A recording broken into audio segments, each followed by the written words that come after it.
Employers of Reddit, what is the most disturbing thing you've discovered performing a background check on candidates?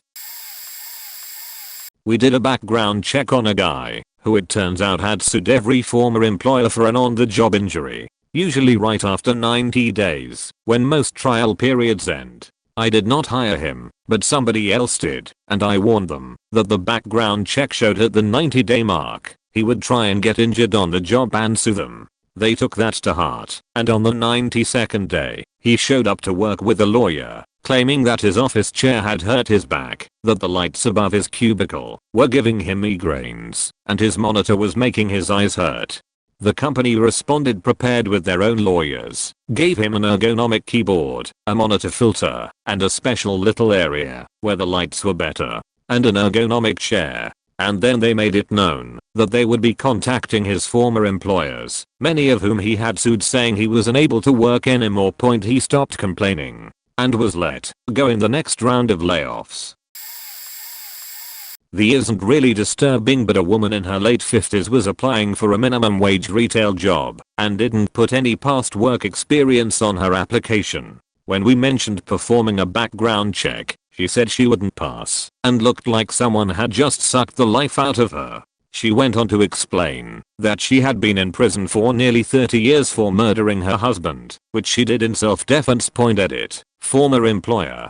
Edit 2. Obligatory. Wow, this blew up. Edit 3. This happened roughly 10 years ago, which meant the crime likely occurred somewhere from the early to mid 70s. Edit 4. To answer one of the questions everyone is asking, she was not hired. My assumption is it was the fact that killing another person probably flagged on the background check. Edit 4.5. I did the first round of interviews with another person, and we have to mention the background check during that process. She disclosed the story once we mentioned the background check. I worked with a guy, former Marine, who was a really nice guy. We ended up carpooling for a year. Through our conversations, I got the impression that he went through a really ugly divorce about 5 years previously. He was pretty bitter about it. She cheated on him while he was deployed, saying that his wife did everything she could to get everything he had. Her harassment was so bad that the top brass on base got involved. They got him some good representation, and that's when he found out that their son was not his, so he ordered to be reimbursed for all the child support he already paid her, and so she sued him, claimed he beat her up, even though she had not been living on base with him for 2 years. Just ugly stuff. He was in final court proceedings to get stuff wiped off his record. She was dragging it on and on, just to fuck with him. One day, a new employee who had just moved into the area did a search on child sex offenders, and that former Marine popped up. He reported it to ours, who fired him immediately. Turns out his wife got him registered as a sex offender to gain custody, which was one of the things he was trying to remove from his record. He even had the paperwork to prove that it was going to be expunged, but ours fired him because he did not disclose this upon hire 4 years previously. Weeks later, he was found dead in his apartment. Don't know the cause. I did a background check for one guy, and I found out that he had lied about every single job that he had. Going one job back, he claimed that he was a manager at a shoe store that went out of business. I was unable to verify that because the shoe store went out of business. Then he said that he was in the military for 4 years as a communication specialist. I found that he was in the army for 3 months, but got an honorable discharge because he couldn't make it through boot camp. He claimed before that he was the manager of the evening shift at a chicken plant. Turns out that he was a janitor for only a few months before he was fired for job performance. He claimed he was a manager of a hotel before that, and it turned out that his mother was actually the night manager, and she was fired because she kept bringing her kid to work. I tried to do the math, and I realized that if everything in the background check was true, that the applicant probably also lied about his age and had to be a lot younger than he claimed to be. He said he was in his late 20s, but I bet he was no older than 20 or 21. A couple of months ago I received a call from our manager that they were letting someone go, and I needed to be ready to immediately kill their door card and all network/computer access. I was also asked to get hold of this employee, who had been a contractor there for about 3 months or so. We were going to bring them aboard as a FTE and have them go to the conference room. I ended up having to text the dude to get him where they asked me to. About 15 minutes later he was escorted off the premises by 2 of the bigger male managers, something that usually doesn't happen. I got a text from the guy as he was leaving that it was nice working with me.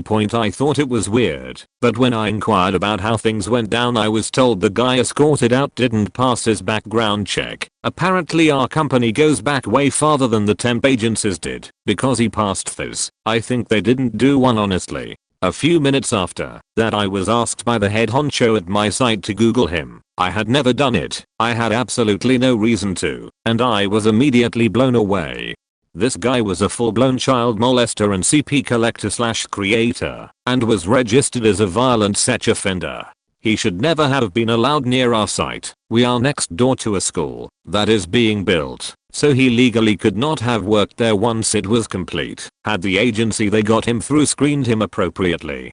So, I Google viewed a bit more and found a video of him on an anti-CP site of him in one of the restrooms at my site jacking off. It was like the third link down when you googled his name. Because it was an anti-CP site, it was whitelisted in our URL filter. I had to go show ours. I thought she was gonna faint, and the next day the global president of ops calls me to send him the video, and I told him all due respect, but I do not think you want to see this.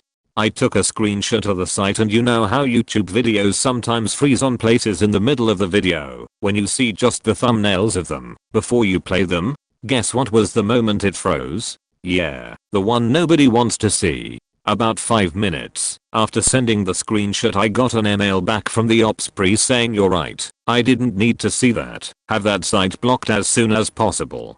Ironically it took several calls to blacklist the site, but Corpit did it. They own it. When I sent the link to the video to my boss, TLDR, accidentally hired a violent sex offender who made videos of himself pleasuring himself in the bathroom while on the clock. Edited for words and stuff. Edited again because I'm SMH about this being my second highest rated comment, right below me being an asshole about socks as a Christmas gift. Damn. Reddit. Edited because this is now my top comment. Damn it Reddit. And yes, I would love to get socks for any holiday now.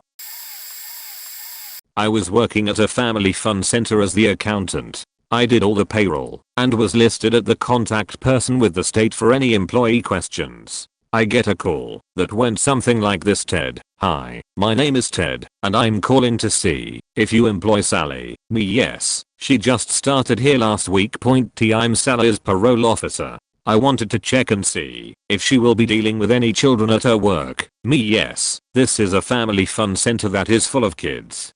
Is there a problem? TA, you need to send her home right now. She is not allowed to work anywhere with kids. Did you do a background check on her? Me, I'll check with ours, but we normally do run a background check. I will contact her, but please send her home and do not let her return. Me, okay. Thank you. End of convo. I do a quick Google search and pull up her police record. Turns out she and her boyfriend had a kid together, but we are both addicted to drugs.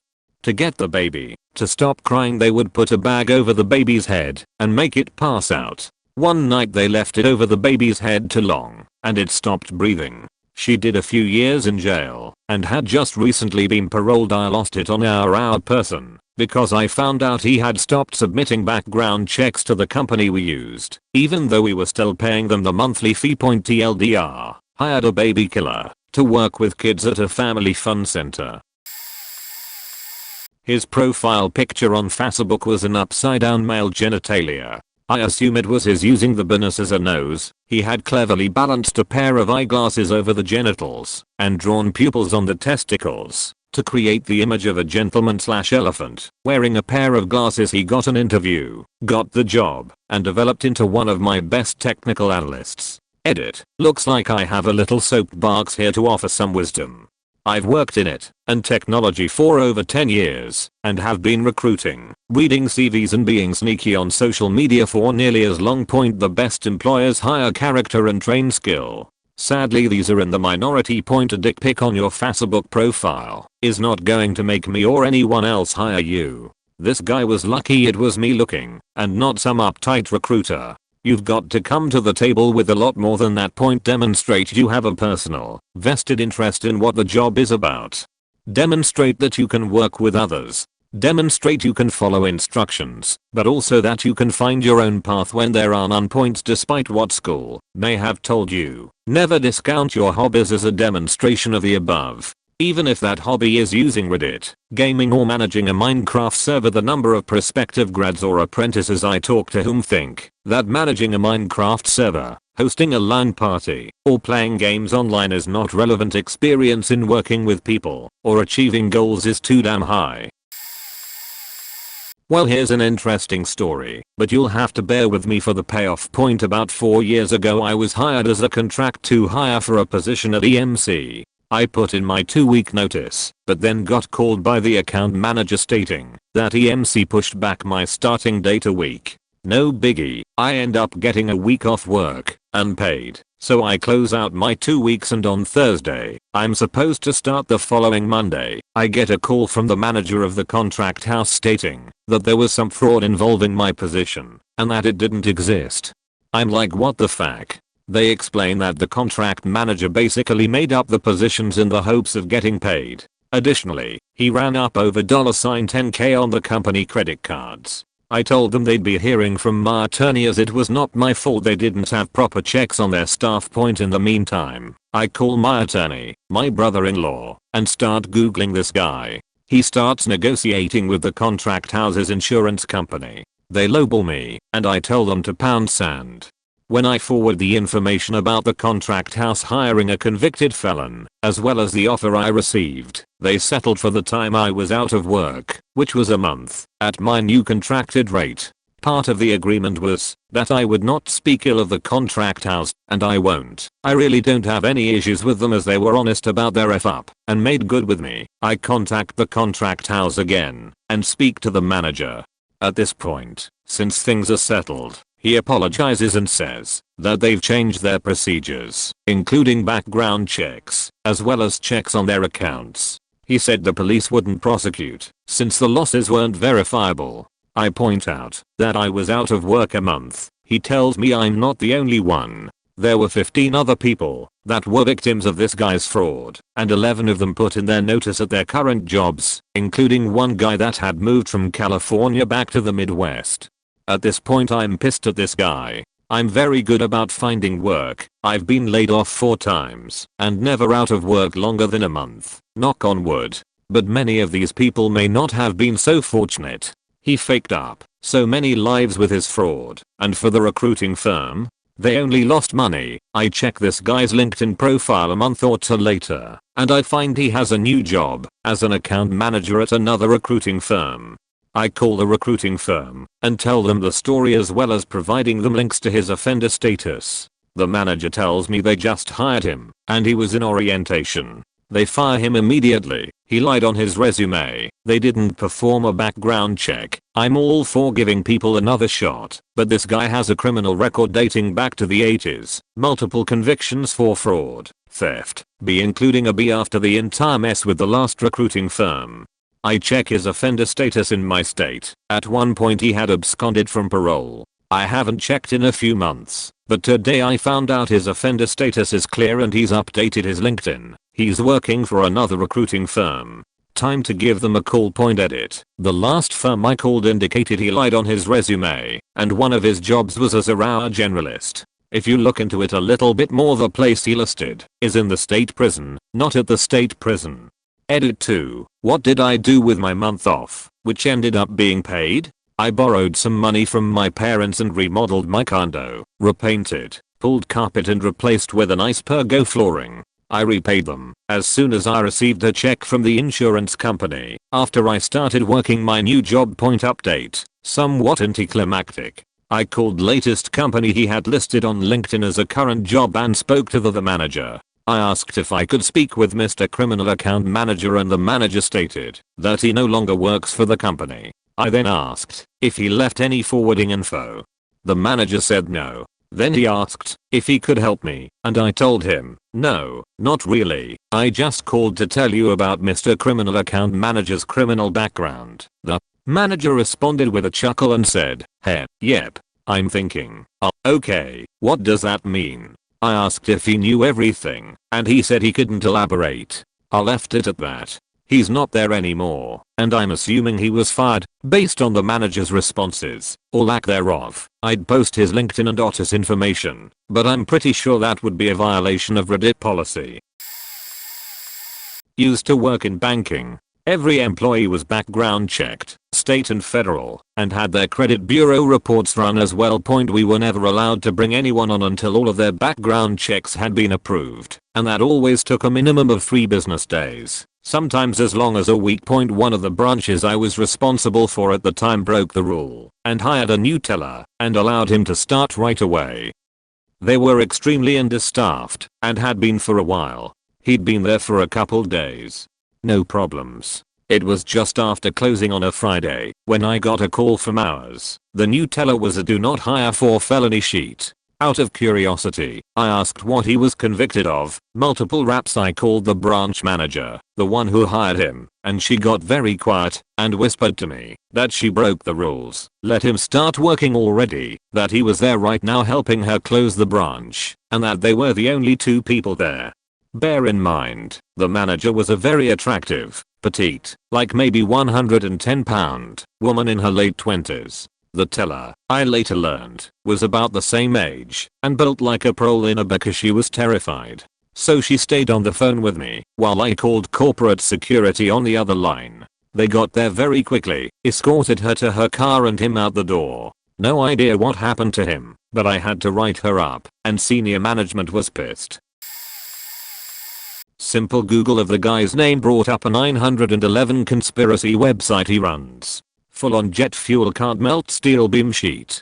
He even goes out in public and sets up displays like a street fair. Here's the best part. I posted these same remarks in a similar Reddit thread a few years ago. The guy is a redditor and catches on I'm talking about him. Sues me for defamation in the Supreme Court. For 50 grand. Loses and now he owes me 5 grand in costs. TLDR. You can't be defamed if no one but you knows that it is you who is being talked about. Edit. Redacted semblance of proof added. Edit 2 more details. The dude books an examination for discovery before the trial. Asks me to pay half. Told him to fuck his hat. This is where he gets to question me in front of a court reporter. Here's how it went. Guy shows up with pages of neatly handwritten notes. Asks me a few inane questions, then proceeds to ask me, do you think your post on Reddit constitutes defamation? Court reporter's chin hits her chest. Audible thud. Guy looks at me like haha I've got you. My response, absolutely not. He looks perplexed, pages through his notes for a bit and then asks, do you think other people would see these remarks as defamation? Barely stifled groan from the court reporter. You are seriously asking me to tell you how other people would think? Pages through his notes for like 5 minutes, then says I think we are done here. Asks for a transcription. I sent the guy a letter begging him to consult a free attorney and get some advice. There is no case here. Apologize for my comments and offered him $200 to go away. He said that he had a slam dunk and to give him 10 grand and he would think about it. Actual background checks or NACs don't really tell you the fun stuff. Mostly finance stuff. Everyone's broke. But idiot candidates spout gold. One girl applying for a position as a graphics designer shared her photography portfolio where she modeled lingerie. As in like here, let me floss my vag with this G-string. We were thrilled of course, but she makes it impossible to hire her.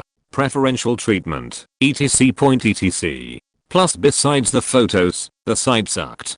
Another person failed the most ridiculously simple IQ test in the world. The kind that says like which of these completes the pattern of circle circle circle circle circle? Obviously another circle. But she fails almost every one of these. And then on the personality portion, where it asks softball questions that you lie about in order to hide that you're a serial killer, she answered honestly. The questions like, someone disagrees with you 1 to 5, with 1 being eager to hear differing opinions and 5 being literally murder them and eat their corpse. Rank your reaction. My first job as a manager, and I'm interviewing for a tech position. Had some good candidates. Then my boss says he has someone I should talk to. The guy was in his mid to late 50s, my age now. I was mid 20s then, and his sole tech experience was a 4-month tech class. He was singularly unqualified, but a nice guy. Then my boss says we're hiring him, and shuts down my questions with "I'm the boss, this is happening, make it work," which I do. The guy was a quick study, hard worker, and didn't seem to mind working for a youngling like me. After a year or so he and I are pulling an all-nighter and psing about stuff, and he tells me his story. He had been a Mississippi riverboat pilot for decades, but in a barroom brawl, had killed a guy with his bare hands. He'd served 15 years in prison, sobered up, and was looking for a job. Never had a problem with him, but it made our relationship feel exponentially more bizarre to me than it already was, since I was essentially already mentoring a guy 30 years my senior who turned out to be a bare-handed riverboat piloting killer. Not at all related, but related. At my previous job, at a drop-in center, a guy was sitting down, minding his own business. My boss recognizes him from a news story that he was reading at the time in the paper. Dude is wanted, nationwide warrant. He is wanted for some major crimes in Calgary, considered dangerous, and we're in Winnipeg. The police are called subtly. They come an hour later loudly announcing, "Yeah, so we're here because you called us. That X is here. He was gone by that time." A week later he is back. Police are called again. They claim the warrant is no longer out. My boss is incredulous and calls the RCMP. The warrant is still very much active. They arrive, but he had stepped out again. Eventually whenever he came, and the question was raised, should we call the police? I was the prevailing voice of irresponsibility and said why. The police clearly don't give a shit and he's been nice to us, but it has reaffirmed my belief that the Winnipeg police are really bad at their job. My father owned his own small business. He ran a service agency that provided housekeeping, maintenance, landscaping, and some other types of service jobs, installation of audio/video systems, live-in chefs and maids, etc., to hotels, condominiums, timeshares, and wealthy private homes on the Crystal Coast. When I was a kid, I made beds and washed toilets. Fun times. When I was in college, I helped do it all. Given the work being contracted, we weren't expecting the best and brightest.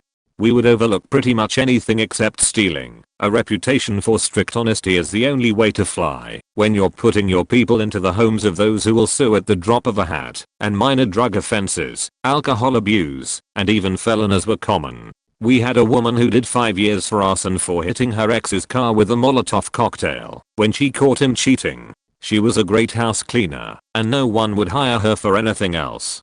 We had a dude who had done 2 years as a drug mule. He just wanted to make enough to feed himself and live in the beach, and every minute he wasn't working he was surfing. Things like that. But the weirdest hire we had was a guy who was a convicted child molester who was referred to us by the local halfway house. He was a nice, clean-cut guy, but he was also 110% genuine pedophile, only attracted to prepubescent children, and completely messed up by it. He knew what he was, and hated it. Think existential Catholic guilt type stuff. He had a plea bargain that required him to take a chemical castration formula, see a counselor 4 to 5 times a week, go to group therapy, stay away from schools, be registered, the works. It made getting a job almost impossible. We were asked if we had anything he could do that didn't require contact with people, and we did. All the water on the barriers island comes from desalination, which makes the pipes and fixtures get crowded up with calcium carbonate. He was quiet, prompt, dependable, and didn't mind the weird hours he had to work. But I'll never forget the interview. He gets there, and we all shake hands, and then are looking awkwardly at each other, and he just belts out, "Look, before we start, I know what you've been told, and I want you to know that it's all true, and some is probably missing. And I can't promise I won't do it again, because that's not entirely up to me, and I hate that." And my dad just stood up and held out his hand and said, "I don't want you to promise me you'll never do it again. I want you to promise you'll always be on time, you'll never steal, and you'll call me before there's a problem, not after. I don't like what you did, but won't be the reason a man who's trying to fix himself doesn't succeed either." He hired him on the spot. We got a lot of shit for that hire. But he was a solid employee. Worked for us for 8 years until he died out of the blue of a heart attack. And never touched another kid, so far as anyone knows. That taught me a lot about the workplace. Interviewed a guy with a solid resume, but a 1.5 year gap on it. Naturally asked what he had been doing with that time, if he had been let go, etc. He had actually a pretty solid explanation. His parents were killed in 9/11, and he came into a fair amount of money because of it, and decided to take some time off to deal with it, and to pursue his dream of becoming a baker, since he felt it would help him cope with the loss, and he was now financially in a position where money really didn't matter to him. He tried starting his own bakery up, worked at it for about 1.5 years, decided it wasn't for him, and he would go back to the corporate world to keep himself busy. He recognized that he was about 1.5 years removed for things, and that was why he was applying for a job that was a step down from where he was, as in the bakery business. Really all he did to keep his skills up was check in every now and then about what was going on in it, what he was applying for. Now all of that would 100% make me look past a big gap on a resume. It's actually pretty damn admirable. The problem was he threw up a flag right away when I asked him where he expected salary to be. It wasn't a high paying position to begin with, but he tossed out a number about 10k higher than what our posted range was for it, and our posted range was on the high end for the position comparative in the area we were looking. I mentioned I might have a problem hitting that exact number, and he got hung up on it. So not wanting to bring up questions about his dead parents and a plane crash, I started chatting him up about the bakery world. Now, my baking experience ends with a box of Duncan Hines brownies, but that was leaps and bounds above what this guy seemed to know. So okay, I figured, he did say that the bakery world wasn't for him. Maybe he is just that bad. So I sent him on his way. And naturally the first thing I do is start googling families that died in 9/11. Problem is that it's a pretty short list, thankfully, of married couples who died in 9/11, and his name didn't come back with any of them, nor did it come back matching anyone who died on 9/11, or the married couples who died even having ages that would somehow align with this guy. So our normal background check, which would have just been a basic criminal and calling his last employer, turned into me putting on a detective hat for a day and running down this guy's previous life history, and needless to say he was completely full of shit and we didn't hire him. Here is a gotcha though. If he hadn't thrown in a few things that were so easily verifiable, like the name of the bakery he supposedly started, and his parents dying in a plane crash, let alone faking 9/11, I honestly would have taken him at his word, and he would have got the position. Not to mention that I would have fought to get him the extra 10k just or I came into some money because of a family tragedy, decided to take 1.5 years to get my head together and chase a dream, and realize that was what it was. A dream would have honestly been enough. It's not an employer/employee thing, but I always do a background check on my new tenants. I live in a 2-family house. Whomever is my tenant is living with me. On one occasion, the real estate brought a potential tenant that was a bit off. The family was nice and all, but I just couldn't place what was wrong. After they left, the realtor told me the tenants want to move quickly. They have a bank's check for $15k that will cover security and 6 months rent. They are prepared to move in for Monday. The realtor then gave me pay stubs, copies of photo IDs and a social security number. I told the realtor that I don't rent without a background check. The realtor refused to do one, which was BS. IMHO, so I performed one myself. My office has a subscription to background checking software. As I started my research, I noticed that the pay stubs from 2 completely different pay periods had the same check number. Sirens started going off in my head. Just to be thorough, I conducted a background search using the info provided by the realtor. The person she brought to my house did not exist. Not his social security number, not his name, not his previous address. The whole thing freaked me out. This tenant was clearly a scam artist in one sense or another. He was either hiding from the law or attempting to hide something from me. In any event, I called the realtor and told her 1. This tenant is a ghost, and 2. You are not welcome to list my apartment any longer for anyone wondering why I fired the realtor. A realtor is in place to make my life easier and bring me qualified tenants. If you're bringing in people off the street without any investigation, you aren't considerate and aren't doing your job. I interviewed a bunch of CS/CI's college seniors to become software development interns at a company I was a software development manager at. The plan was to hire interns for 20 hours a week, judge how good their skill was, and hire some/most/all of them when they graduated in about 4 to 5 months. I ended up hiring 8 interns, of which 5 or 6 we ended up converting to full-time after graduation. One guy I interviewed was older than the rest, about 26 when the rest were 21 to 23. He was super personable and did reasonably well on my development skills test. He sold himself really well, and I was very enthusiastic about the interview and planned to offer him one of the positions. He pulled me aside after the interview and said he wanted to tell me something. It turns out he had spent 3 years in jail for dealing drugs. He further explained that he had been doing community service and court-mandated counseling for over 2 years and produced from his backpack a literal mountain of paperwork proving it. I told him I would consult ours. Ours actually said they were fine with it. Still not sure how this happened. I brought the guy on and holy shit did he want to prove himself. He kicked all kinds of us every moment he was there. While he wasn't the most skilled of the interns we brought on, he was probably third in talent. He spent every waking moment learning, listening, and getting better as a developer. We converted him to employee the moment he graduated, and for the next year, until the office closed down, project ended, that dude probably averaged 80-hour weeks. He's now been working as a dev in a small startup for about 5 years. I still keep in touch. Great dude who just made a series of stupid mistakes when he was young. Friend of mine had an applicant at a laundry that, under past criminal convictions, listed a rap sheet for pothead. Okay. She laughed and told us about it. Obviously she meant rap sheet. She wasn't hired though as she didn't seem to take things seriously and was a little rude. A week later she was arrested in the kitchen of her 50-something-year-old boyfriend. She was in her 20s after killing him with a hammer over drugs and money. She admitted over 911 that she had killed him.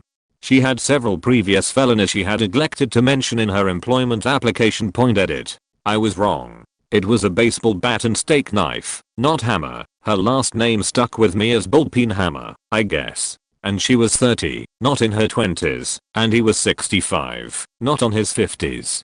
And, her kitchen, not his. And admitted to detectives during questioning, not to 911. I'll last read the story when she was convicted a few years ago. All a stuff I got wrong, but shows how memory can be.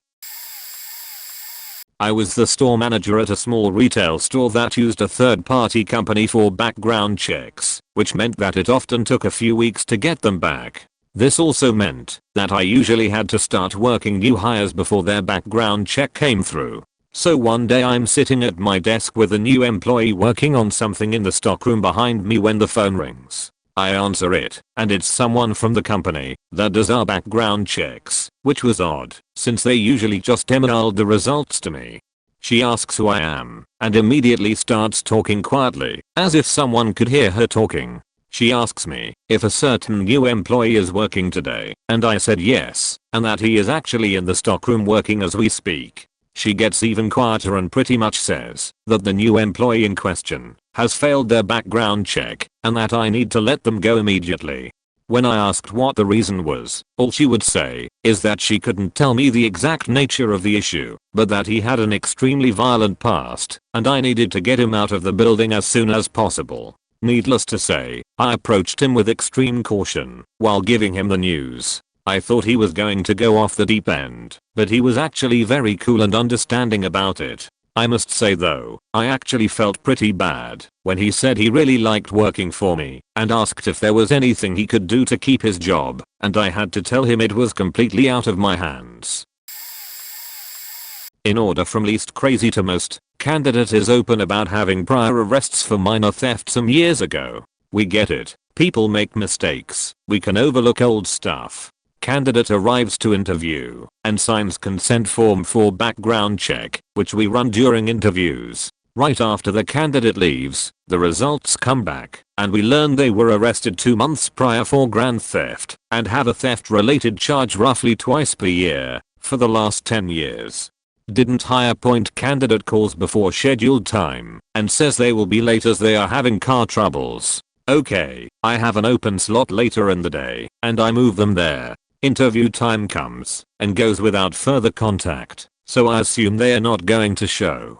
As I go to leave that afternoon, the receptionist stops me and asks, "Hey, was first name, last name, going to interview today?" "Yeah, why?" "They were just arrested for stealing a car with a toddler in it." Apparently the candidate was going to steal a car to get to the interview. Here's the worst. Additional info: we only run a statewide check initially, and after 30 days we run the national level check. So, this candidate shows up, great interview, clean record, in-state, etc. We hire them, they complete training, and are doing a great job overall. After 30 days, we run the national background check and get 3 national hits, all for active warrants for murder/manslaughter. We called the police, employee never showed up again, and we never heard anything else.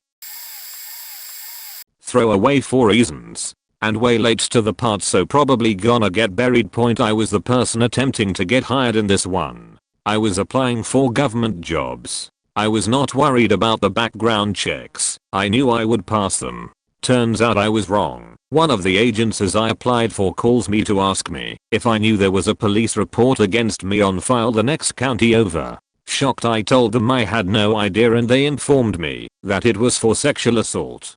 The report had been filed in 2010. It was currently 2015.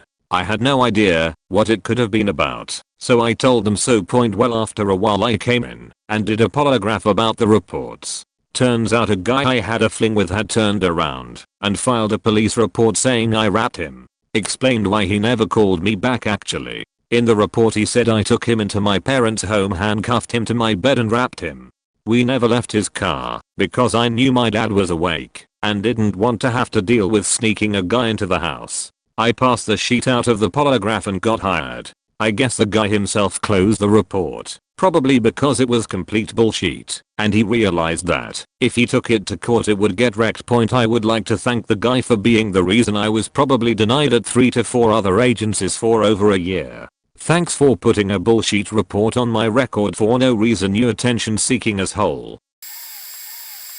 When I was working at my old job, I was running the engineering department and I really needed help, but the owners were cheap and didn't want to hire someone with experience and pay that high of a wage. Anyway, so they brought in this kid for me to interview. He must have been about 19 or 20. He was very quiet, soft-spoken, small dude. He seemed pretty nervous in the interview, but he seemed real nice, and he really wanted the job.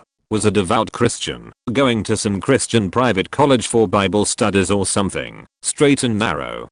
My boss comes in, talks to him, makes him an offer, and he takes it. Point: boss walks out, he's filling out his employee packet. Then when he gets to the past convictions part of the packet he tells me he has a statutory rap charge.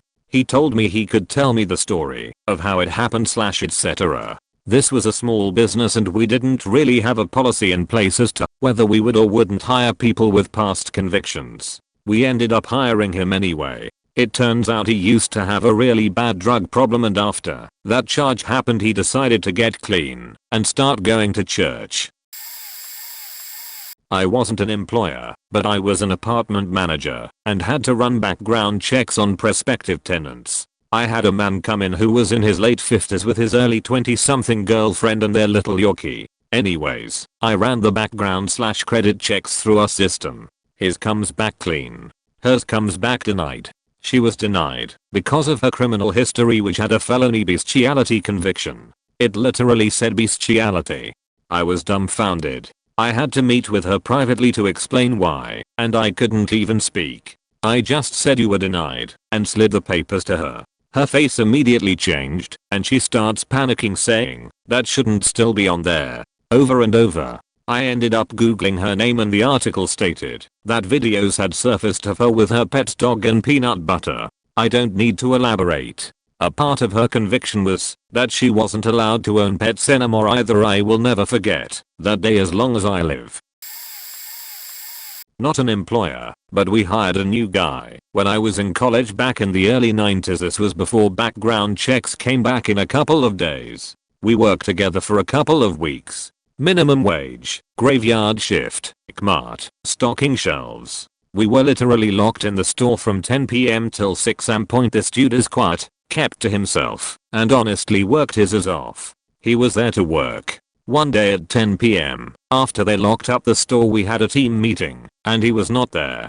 They asked us if X had been doing anything weird or strange. Nobody saw or said anything except positive. Come to find out that he had spent the last 6 years in prison for manslaughter for killing a child.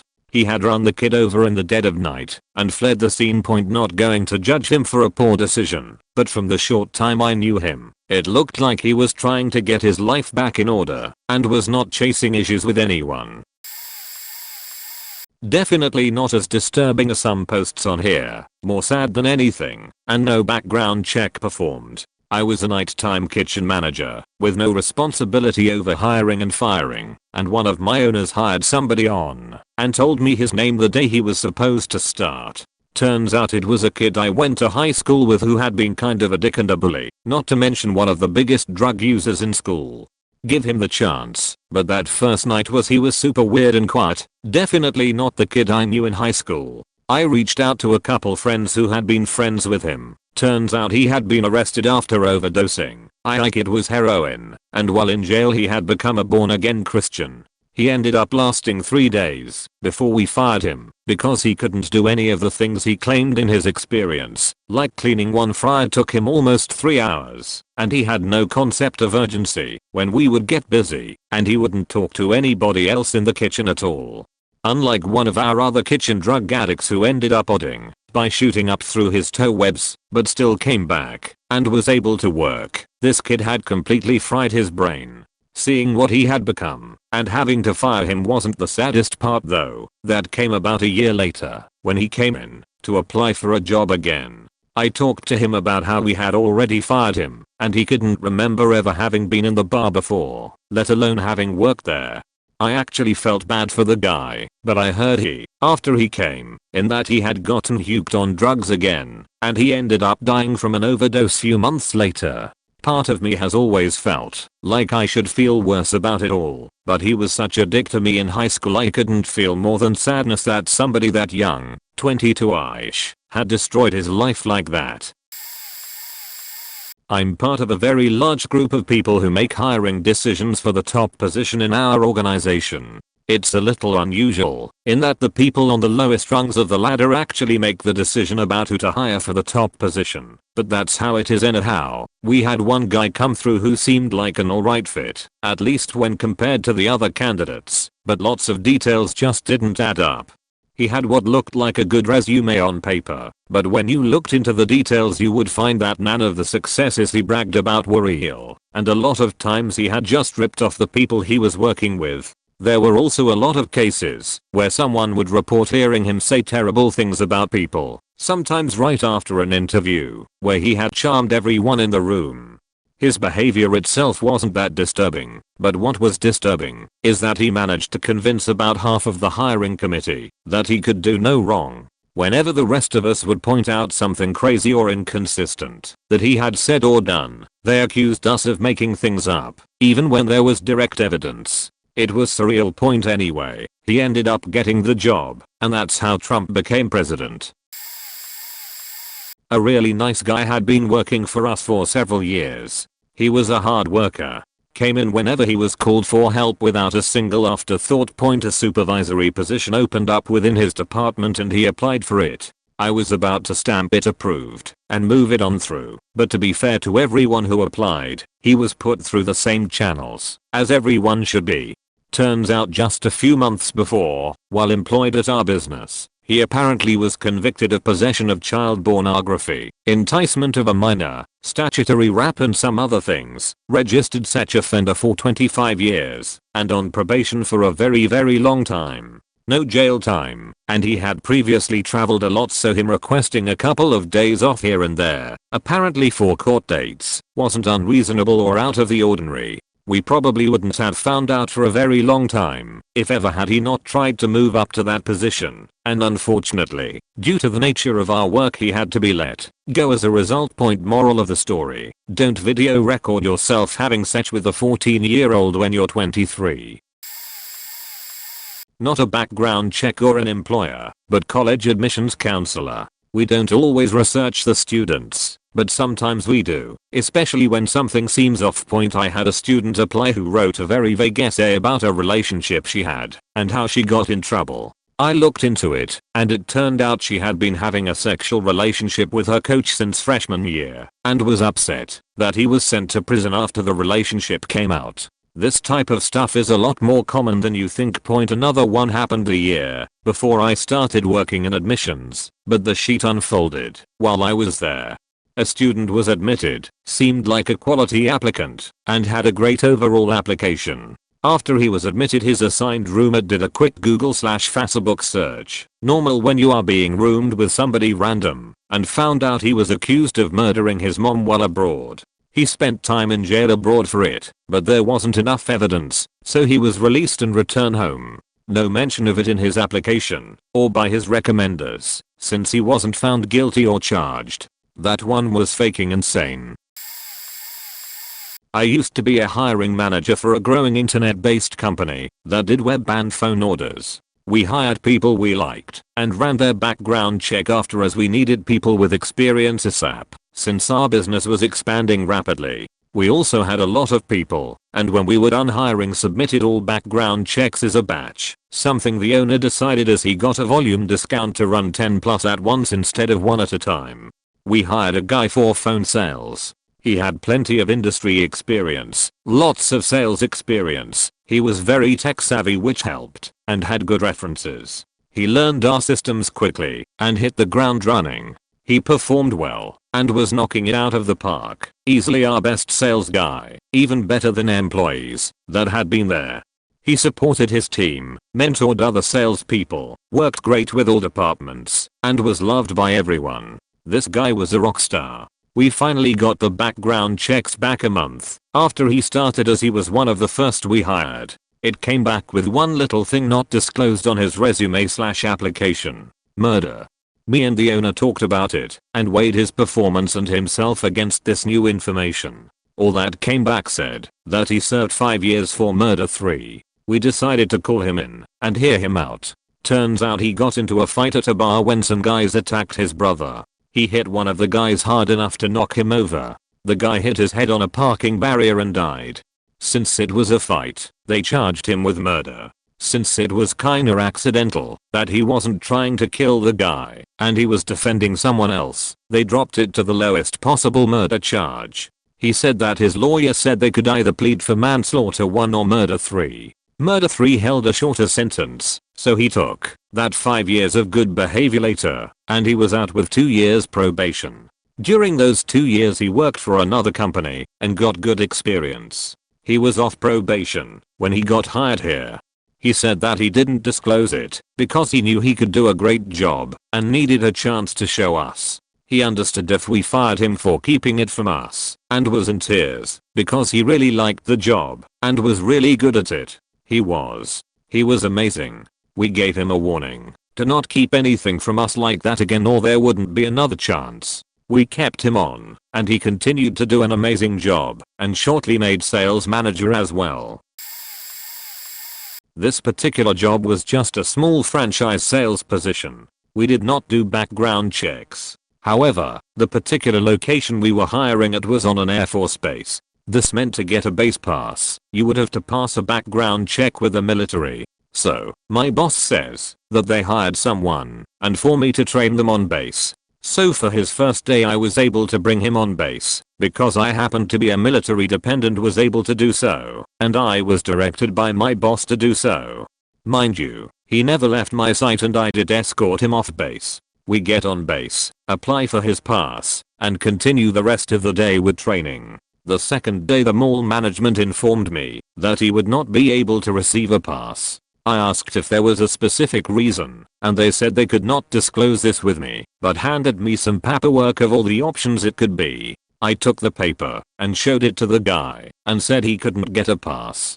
He looked genuinely surprised and said he had no idea why. Never been arrested, never been pulled over, doesn't owe child support or anything. So I handed him the list and said, well, apparently it's one of these reasons. He looked through it and one by one says no, no, no, and finally he says, oh, this might be why. I looked at the section he was referring to and couldn't believe it. It was the section talking about attempting to overthrow the government.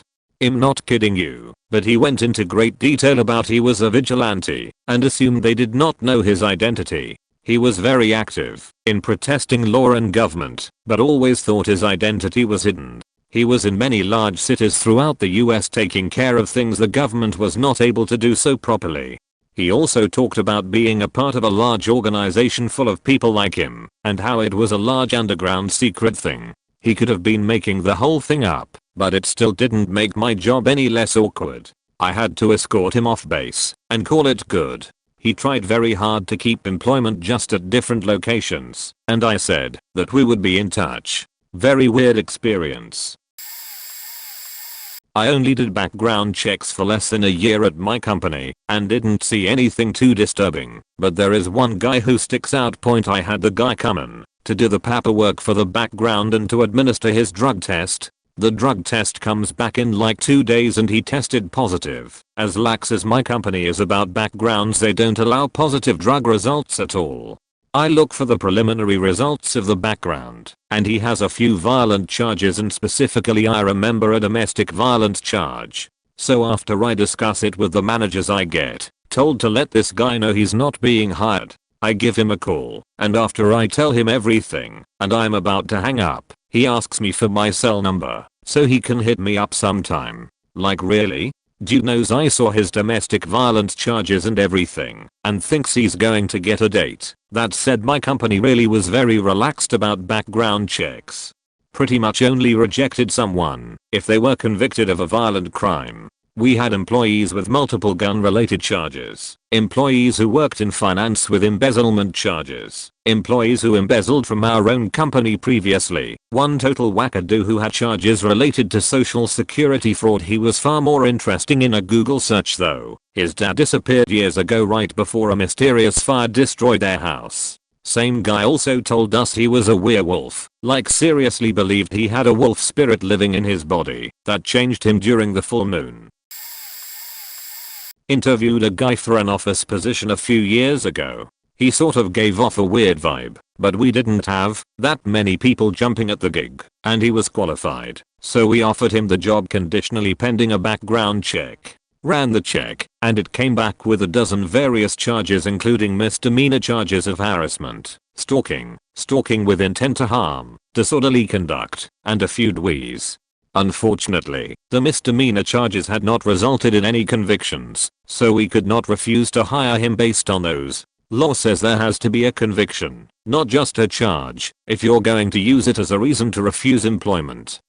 I, a small in stature female, was sufficiently freaked out, since there would be many times I would be in the office alone with this guy.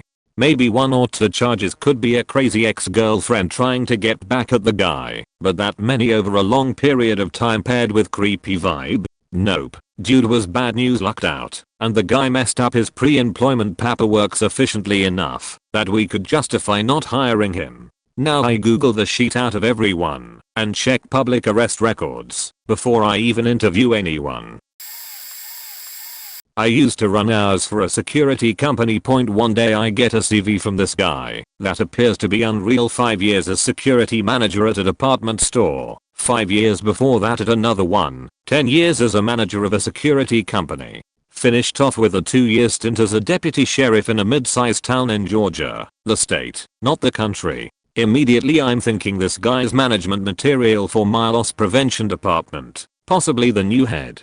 I call him in, he interviews well. I ask him why he'd left Georgia and moved to Toronto. He tells me that he was born in Canada and his parents moved him to the US when he was an infant, but never got his citizenship finalized. He was in the process of getting a job with DHS, and they figured this out, and were about to arrest/deport him when someone inside told him as much, and he fled back to Canada.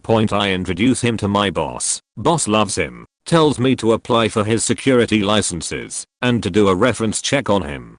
Few days later I have the time, so I start doing reference checks. Security company? Doesn't exist, never existed. Both department stores? Close D. Weird point. So I call the sheriff's office where he'd worked and get put on with the internal affairs officer.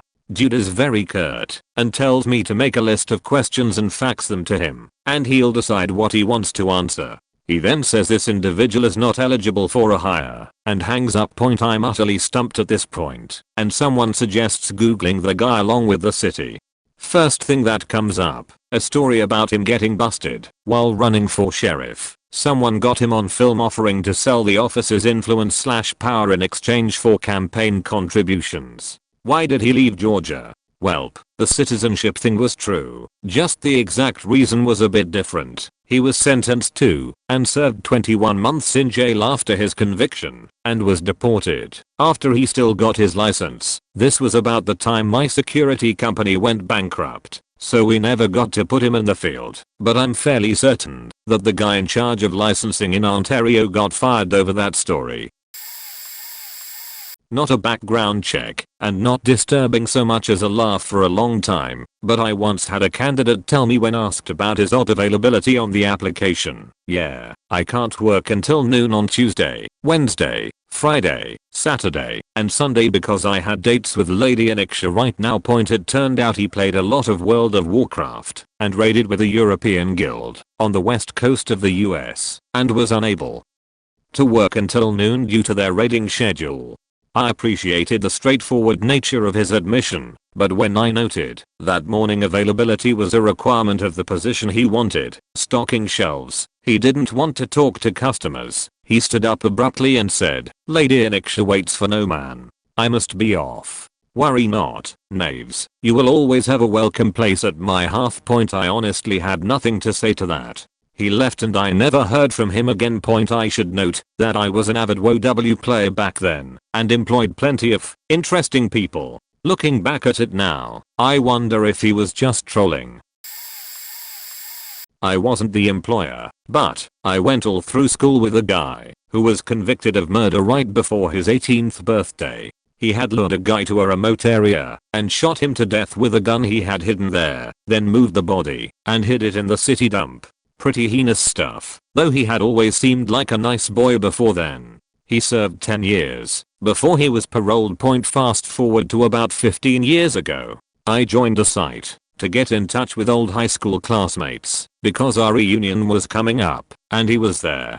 He excitedly told me he'd been interviewed for a job as a mechanic with his local police department and had received a tentative offer pending the background check. Of course they discovered he was a convicted murderer, and of course they rescinded the job offer. He was absolutely outraged that the police refused to hire a convicted murderer and was ranting and raving about hiring an attorney to sue them for discrimination. My boss and I interviewed a guy for an IT position. The guy seemed pretty knowledgeable, answered questions well, etc. One of his past workplaces was at a local government office that one of my former bosses at another company now works at. I still keep in touch with my old boss, so my current boss asked me to ask him if he'd be a good fit, but of course not ask for personal details. We wanted to be professional about it. I email my boss and all I get is "I advise you to Google his name." That put up a red flag there, but him and I are on the same mindset, and I understood he couldn't really divulge information. I Google this guy and find out he went into a bar, got drunk and flashed a fake badge, and tried to impersonate a liquor control board officer, and threatened the bartender with jail for some odd reason. What was even better was that there was a state cop in the bar at the same time. This guy was about 6 months away from going to jail for it too, so we'd be hiring him until he'd report to prison. Not an employer, but a recently hired employee working at a well-known child care center. Typically you get children from 6 weeks 5 years old being taught here. I was getting cozy with my boss and we were shooting the sheet while I signed paperwork, and I asked her about the background checking process and if she ever came across anything surprising. She told me she had many people who applied and seemed very polite and kind. She really liked them, but something felt off. Side note, they do extensive background checks in daycare/childcare/elementary/middle school/high school. I'm not sure people understand just how detailed they can be, but it can take a week or two to get hired because of how extensive they search you in order to deem you appropriate to hire with children. I had to be FBI background check just a student teach when I was going through my degree, and that took 8 weeks before I was given the A-OK to be allowed in.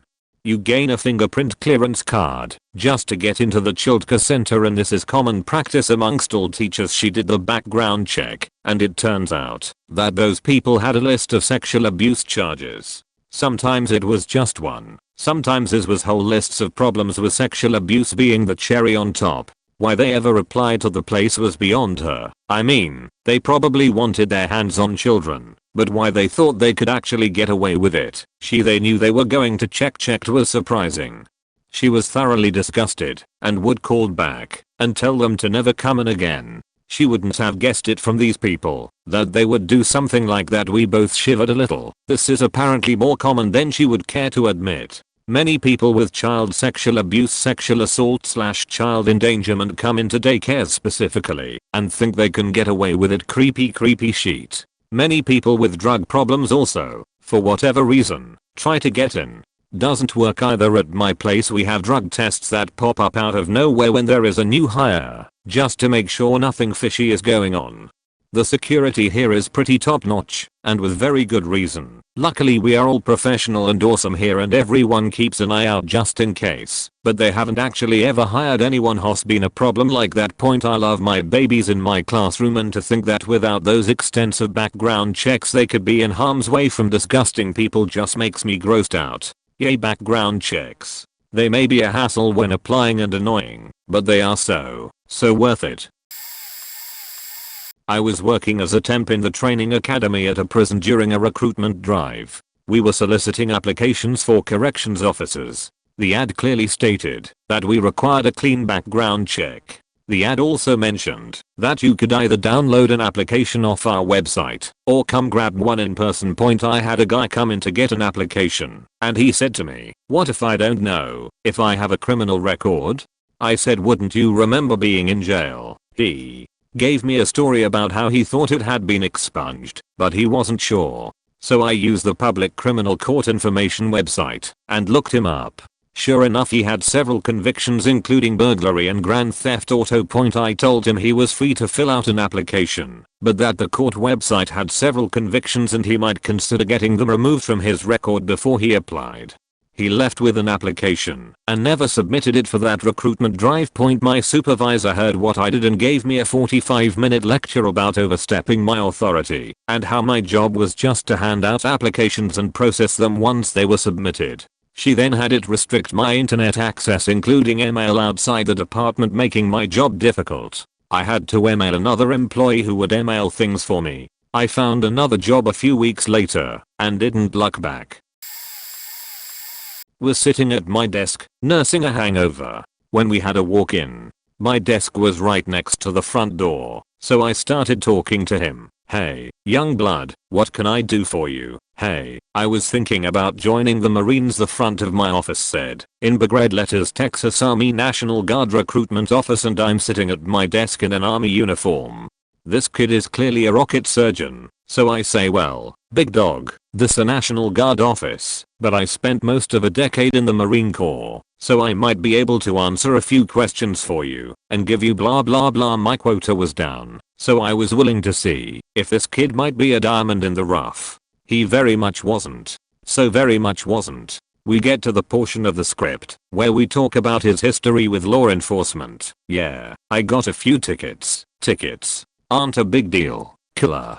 We can take care of those, too easy. But you kind of trailed off at the end there. Something else you want to share?" He looked down and took a deep breath. He was on the verge of telling me something big. "Well, I got an assault charge." "Hey, No worries, I got one too, from before I enlisted, which is true. I got into a very one-sided fight on a school bus when I was 17. Yeah, but so weird issue I'll charge. It's different, gonna need to know what kind. Bro aggravated, he said, playing dumb because he knew what was coming was wildly unacceptable. Aggravated assault is bar from entry to the US military. But I was curious at this point. Aggravated assault might be able to get you waiver. No, not that one, not aggravated assault. Yeah. It was aggravated assault. Yes, aggravated sexual issue. Whatever, minor, get the fuck out of my office. At that point he got mad, like it was my fault he was garbage. Got to the point where I just put my pistol on my desk and said, give me an excuse. This was back before recruiters were allowed to carry in uniform, so I would have been in some duty for shooting this kid, but I was kind of hoping he would give me an excuse. I'm not an employer per se, but I'm number 3 man at a small company. We do it in managed services, computer repair, networks, virtualization, web design, hosting, application programming, etc. Point, my bosses are extremely busy people, and they let me have the final say in hiring people. Point, I've hired convicted felons multiple times and many of them work out just fine. Usually it's multiple DUIs, marijuana, some pills, stupid things like that from years ago that I take on a case-by-case basis. If the person knows their shit and isn't being a dumbass anymore, I hire them. I see no reason not to. They are good workers and deserve a chance at a job. Point, that said, I've also let people go. One person was a 20-year-old person who we hired for a computer tech. He came from a BNI partner who did hiring, and he supposedly did the background and drug testing. The guy later told us he got in trouble, which I said I'm very understanding about, as long as it isn't stealing, something very violent, or sexual. Point, he looked down and said it was sexual and I froze. I told him to be completely honest with me. He basically dodges around the story, but I gathered from doing a background on him that his wife had cheated on him with his 16-year-old brother and somehow he was involved. I can't remember the exact charge, but it would be the same as if he either knew about it and didn't report it, was involved in some kind of participation, gave consent, or something. I felt bad for the guy, but we do on-site work at homes and schools. It also didn't help the fact that he really sucked at his job.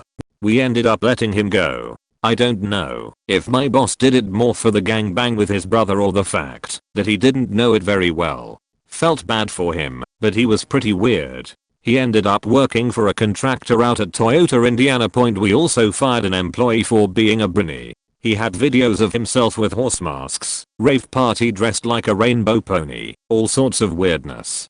My boss said it was because of another reason, but I feel like if he wasn't a brinny he wouldn't have been fired. Well, didn't help that he completely wiped over a drive that a huge client of ours had. That is what started the snowball effect.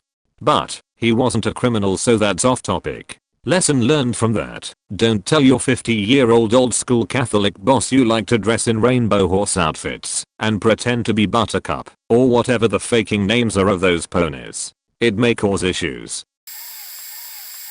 Not exactly a background check, but I think this somewhat fits. Hired a guy for a warehouse lead position for a mid-sized company in Los Angeles. This guy had the experience we required, an outgoing, friendly personality, and he was former military, army. The VP of the company was a former Marine and was partial to anyone who served. There was something unique about him, though: his voice. He had a very distinct voice with a slight southern twang. I'd never heard anything like it in LA anyway. This guy started faking off almost immediately. He was quick to point out what wasn't his job, although he had no formal job description, was often found napping. I have 4 kids. I'm tired. He'd complain when called out about it, and was an all-around general fuck up. Point, he was terminated inside 90 days. Several months later, I was channel surfing and came across an episode of Cops that immediately caught my attention. Yep. He was on there, shirtless, drunk and yelling about whatever. His face was blurred, but his voice gave him away immediately. His physique also fit the bill. Point, I paid careful attention to what part of LA the segment was filmed, and it was where he lived. Point, he was being arrested for beating his wife. 10 years ago I was in my mid-20s and kind of aimless after college. I wanted my job to be about helping other people, so let's just say I worked in one of the many types of care facilities that exist in this country. This woman in her mid-30s started working there, the type that obviously had some issues, but you just can't tell what kind and how deep they go. On the surface she just looked like someone who probably drank too much, but maybe had it together anyway. But after a while she started casually flirting with everyone, men and women, and I started becoming pretty suspicious about what her problem might be. Then she started being kind of blatant about it. As far as I could tell, pretty much everyone was put off by it, yet she pursued it like it was just a given that everybody there, including the people being cared for, faked everybody else, and we were just keeping it a secret because we had to. She just wanted to join the party she knew was going on, you know. She became more and more aggressive, and let's just say that some of the people who lived at this facility would have had some sensitivities to the behavior that started to appearing. Like saying, that looks good, while one of our female staff was bent over cleaning something up. She asked me repeatedly to hang out after work, drink, and watch some movies. She told me and others about her ex and their sexual relationship, which was still in progress after the breakup, and of course the exact degree to which it was in progress. The compliments started becoming a little embarrassing, and we all started talking about it. Eventually she informed me of a whole bunch of things that we could never have technically fired her or turned her down for, but in a line of work these things are usually red flags, such as her juvenile history of sexual misconduct and how that actually played out compared to what was actually reported. The discussion itself was well beyond TMI and definitely in the realm of NSFW, and it didn't matter how many times I said I didn't want to talk about it, she insisted that I should hear it. She knew when she had you cornered and all you could do was complain and get the he said she said treatment from hours, and I guess she just figured she would break me down eventually. What finally did it was, she used a laptop we used for documentation to show me porn, I think probably as a last ditch effort to turn me and show me what she was going to let me do to her, and then she showed it to the same staff member I mentioned before. We both reported it separately and without knowledge of each other's incidents. She didn't even wipe the browser history, that's how confident she was that we were all down for it. She got canned and blacklisted by the state for any kind of employment remotely similar to ours. When I would interview people for our sales team, I would always tell them that we do a very thorough background check and to let me know ahead of time if something was going to come back. Most people were upfront and that was all I was looking for. If you said that I wouldn't find anything and I found something small, it was a good indicator of your character. The same goes if they told me ahead of time about something big like a DUI. Well, we interviewed one guy and gave him the same drill. He said that his record was clean. When we pulled his background check, we found a minor traffic infraction. We called him and said, "So, something showed up on your background check. Would you care to tell us about it?" Really, we wanted to see if he would just come clean. His response was classic point. He said, "Oh man, my landlord swore that he wouldn't report me. Geez, it was only like 5 pot plants. He swore he dimmed himself out and all we were looking for was an explanation of his speeding ticket." Not an employer, but worked for my dad's company 4 years as a laborer. The last year I worked for the company, we had picked up several ex-cons and I worked closely with them. One did time for a year in the 90s for selling to an undercover, rather neurotic guy, but really good as a machine operator and mechanic, and was so energetic he was usually the first to hop out of a machine and pick up a shovel. In the 90s he got hooked on crack and paid the price. He still has some problems, like he has trouble saving money and hasn't found a new place to live since his ex-girlfriend kicked him out in the fall. He's been spending some nights in one of the company shops. Otherwise, he gets paid well for the work he does and is generally a nice guy. Another spent many years behind bars when he was younger, mostly for hoodsheet and for stealing heavy equipment. He's very funny and a bit of a wise guy, but despite his past he's been hugely reliable, gets along with most people well, and seems adamant about doing life right this time. He says jail is a young man's game. He's also super racist, straight up draws SS lightning bolts on his stuff, and was celebrating during that shooting last year, where cops were killed by the man in Dallas, cheering that it was great that blacks and cops were killing each other. It's really heartbreaking, because I can see that he has a good heart and that he's doing well turning a new leaf. He still does some recreational drugs from time to time, and his girlfriend just split with him, so I'm a bit concerned what's going to happen with him now. 2. The final guy, we didn't know the full background until one of the new employees sexually assaulted my sister. Her husband ran background checks on all the new guys, and another came up with a conviction for rape back in the 90s. That was really daunting, because the guy's he's just the sweetest, most well-meaning guy that never complains. Supposedly he mentioned to guy #2 mentioned above that he was convicted for false charges, but you can never be sure. One day while I was working with him, I quoted Camus, and he knew the reference. He talked about how he was wild when he was younger and ended up getting into Buddhism and general mindfulness practices, and it really helped him level out. I always had the perspective that loving kindness and the golden rule make people better, and in my head I sort of imagine him as an example of that. I just hope that I'm right to. Finally, a thread I can contribute to, but I'm 13 hours too late. I work as a researcher for a background check company. There are quite a few people that won't pass our criteria every day. 1 had the same name as my girlfriend. She was 40 and her profile was 80 pages thick. She was charged with robbery, armed robbery, assault with bodily injury, attempted manslaughter, and public drunkenness. She did not pass. An interesting thing is that if a researcher finds a such offender, the highest level, I think it's a 3 or something, they made it in the eyes of the other researchers. I haven't found one yet. I think the craziest one we denied an applicant for was premeditated murder in the 1st degree. Dude killed his daughter's rapist after he took a plea bargain and didn't get prison time. We had to deny him those other few off the top of my head. We usually find DUIs, DWIs, assaults and drug violations as the most common. There is at least a theft or robbery we find every day, maybe a brandishing a firearm like once a month, and a few serious such offenders a week.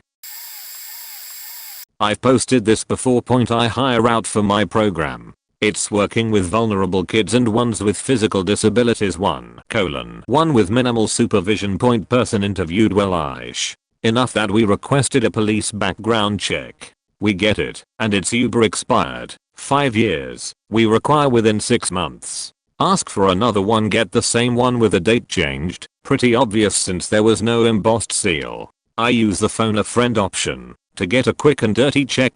Turns out the person was arrested and convicted of child pornography. What's worse, he had a job at another agency working with kids. I literally hung up the phone and called his boss at the other place. He pulled the same trick on them. Funny date on CPIC, and they bought it. My second phone call was to his probation officer. He was fired at his other job and then arrested for breaching his probation. TLDR. Convicted child pornographer attempted to get job working with kids. Didn't buy fake CPIC. Got fired from other job and arrested. TLDR 2. He lied and said he had a clean CPIC and had tons of experience working with kids. Shudder. Hopefully this gets read. But I had just gotten a new job working for at a distribution center for a big box retailer. Second shift warehouse manager was my position. It was my 3rd week there. Now this retailer had purchased a smaller company a year or 2 before. They were finally moving all the employees from the old company under the big box retailer umbrella. So they all had to fill out applications and submit new payroll forms. They were reapplying for their jobs, but they all would get their jobs back. Just really going through the paperwork portion of it. Now the old company did not background check, but of course this new big company did. The employees were told if they had felons or anything on their background check it would not disqualify them from working there, like it would new hires. Just please be honest. Well, it's Friday, the last day of my 3rd week with this place. I'm walking in to start getting stuff ready for the night. Ours is waiting for me at my desk. She says we need to terminate someone. So we go to her office, and she tells me one of the guys lied on his application. He marked no felonies, and when they ran the background check he had some stuff show up. I said fine. I asked to see the application and the termination paperwork. I read both, and take a copy of the application he filled out, so I could show him when he denied it during our talk point. So as soon as he walks in I pull him to the office and we talk. Of course he denies lying on his application. I showed him the copy and he says okay, I'll let him know. Had he not lied he would have kept his job. I also let him know this had nothing to do with his performance at work. He was my best guy by far, and I really hated letting him go. So before we end the talk he asks, so did the arson show up? Or was it the attempted murder? I said I never asked to see the report. He says oh well it was a long time ago, and I'm different now. He shakes my hand and leaves. I went right back 2 hours and said what the fuck was on his background check. So she shows me 2 counts of arson, attempted murder, armed robbery, and 2 assault charges. He did a total of 15 years in prison. I told her next time you ask me to fire a violent criminal a little bit of a heads up would be nice. Point honestly though he was a super cool guy and I was surprised he had done all of that. He was the best guy. I had those first 3 weeks sheet on my first day he comes over and introduced himself to me and showed me the ins and outs of the place. I hoped he landed on his feet. Did a background diligence on a property investor and this guy had been to court over 3,000 times. He had been sued more than the top 5 property developers combined in his area. But people were just targeting him cause he was the number 5th, and so were all jealous. Heaps of fraud where he would just not pay the guys who did the work. Quite a few safety issues. He kept hiring Polish immigrants, so he wouldn't have to pay for helmets or them etc. Had quite a few connections to the mob, a lot of sexual harassment issues. He had run this con where they would charge people for some fake university, but he got busted and had to pay them like $25 million. He refused to supply the credit check paperwork for the job application, and there was quite a bit of stuff he did which seemed dodgy, but we didn't know what, so we let it slide. Apparently he may have been getting bribed as he had some video of prostitutes pissing on him as well as some dodgy business dealings that we thought he was getting blackmailed over, but we weren't sure, so we'll find out later if he starts acting as if he has been bribed. Point he encouraged some hackers to release some dirt on the lady he was going up against, and they did. It turns out she didn't do anything wrong, but we weren't sure, so we had to drop her. There was a weird thing where he kept saying he wanted to have sex with his daughter in the interview. We worked out that he actually told a direct lie every 3.2 minutes. Whenever we randomly checked his statements as a businessman he was bankrupted 5x, and he made less than if it had been in the bank in a fund, so he was pretty incompetent. He didn't have any experience in the job either. We decided to hire him anyway. I have a good feeling about it overall.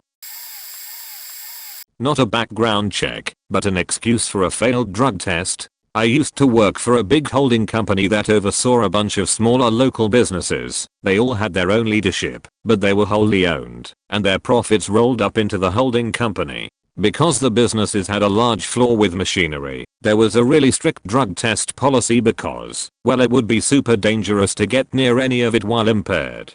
Anyway, the guy got through the interview phase, but failed the drug test for cocaine.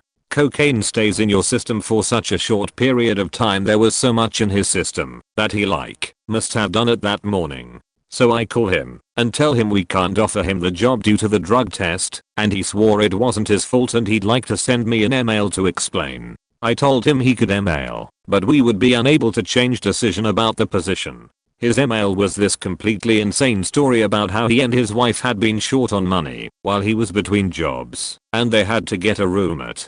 And he'd been worried that the roommate had been poisoning him for a while, and now we helped him confirm that this guy was dumping cocaine into his cereal. And he would never do drugs, but this roommate is just mean. No surprise, I still couldn't give him the job. TLDR, guy swears he failed a drug test because the man who rents a room in his house poisoned his cereal with lots of cocaine, just because he's a jerk.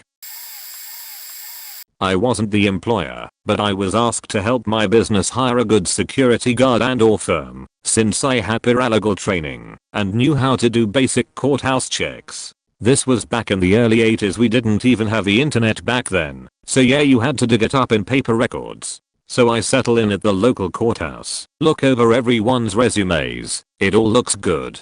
These are professionals who have worked a long time in the security industry, so I figure I won't find much. I get down to work. First potential hire. I find an arrest for soliciting a prostitute and one a year later for possession of cocaine while on the job as a security guard for a major Fortune 500 company. Okay, on to the next guy. Second potential hire. To charges for soliciting undercover cops for such acts, a burglary charge in possession of narcotics, all while working as a security guard. Third potential hire. Charges of domestic abuse and stalking 2 different women. Nope, not hiring this one. To work late at night with our very attractive female CEO in the building by herself. Potential hires 3, 4 and all the way up to 10 were like that. I mean, I don't know if it's just because we were in sort of a sketchy part of the city I was in or what, but man, it was bad. I don't think all security guards are sketchy by any means. I have friends and family who have worked in security for heaven's sake, but this particular task was just looking impossible. Then I get to the last potential hire. Woo, no prostitution or drug charges. Awesome. No domestic disputes or other weird things. In fact, no criminal cases at all. Resume looks good. Seems fine. I'm ready to call up hours and give the green light to hire him. But as I'm leaving I pass the civil courthouse and I think, well, let's just check to make sure there aren't any civil suits against the guy. That could be a problem, but now I won't find anything. And that's when the lawsuit over him having accidentally shot and crippled some guy who was a customer at the bank where the security guard was working came up. When I got back to the office I handed my list of fines to the hour director and told her that instead of wasting any more time we should just pay for the guy who already worked at the front desk and helped out on security issues to get trained as a proper security guard. So that's what the company did, paid for his training and license and everything. He made an awesome security guard and I gained a friend for having recommended him for the job.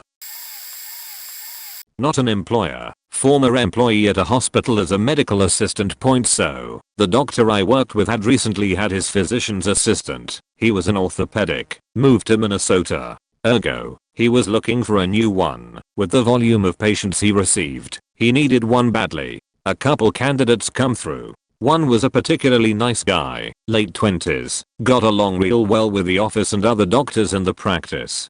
Everything was just fine and dandy until about August, when several things happened at once. 1. We found out that he had been stealing the doc's prescription pad and writing himself prescripts to sell off. We only found out because the pharmacist he went to was actually one very familiar with the document. He saw that the prescriptions were signed using a stamp and not handwritten, and that was the tip-off. 2. A pair of cops appeared in the hospital in the middle of a workday, interrupted an appointment with a patient, and handcuffed the guy. Turns out, he'd just been connected to other drug-related activities. When they checked out his car, there was a nice little collections of firearms in the trunk. Apparently he had previous charges with this kind of shit. Lord knows how the hell that never came up in the background check. His PA credentials weren't even valid anymore, but the guy was smart as a whip. Way to go ours. TLDR Kawalker got arrested in the middle of seeing a patient for drug charges, was stealing prescriptions from the doc I worked for. Edit, I just recalled. We also had someone apply for a job under a pediatrician as a registered sex offender. The office got a kick out of that. We'd actually seen him as a patient before. His diagnosis, I shit you not, was chronic masturbation, and his wrist was killing him. We wrote it down as something else, because you really just can't put that in the e-records. Gave him a brace and vamoose. We didn't know at the time about his status. Not quite a background check.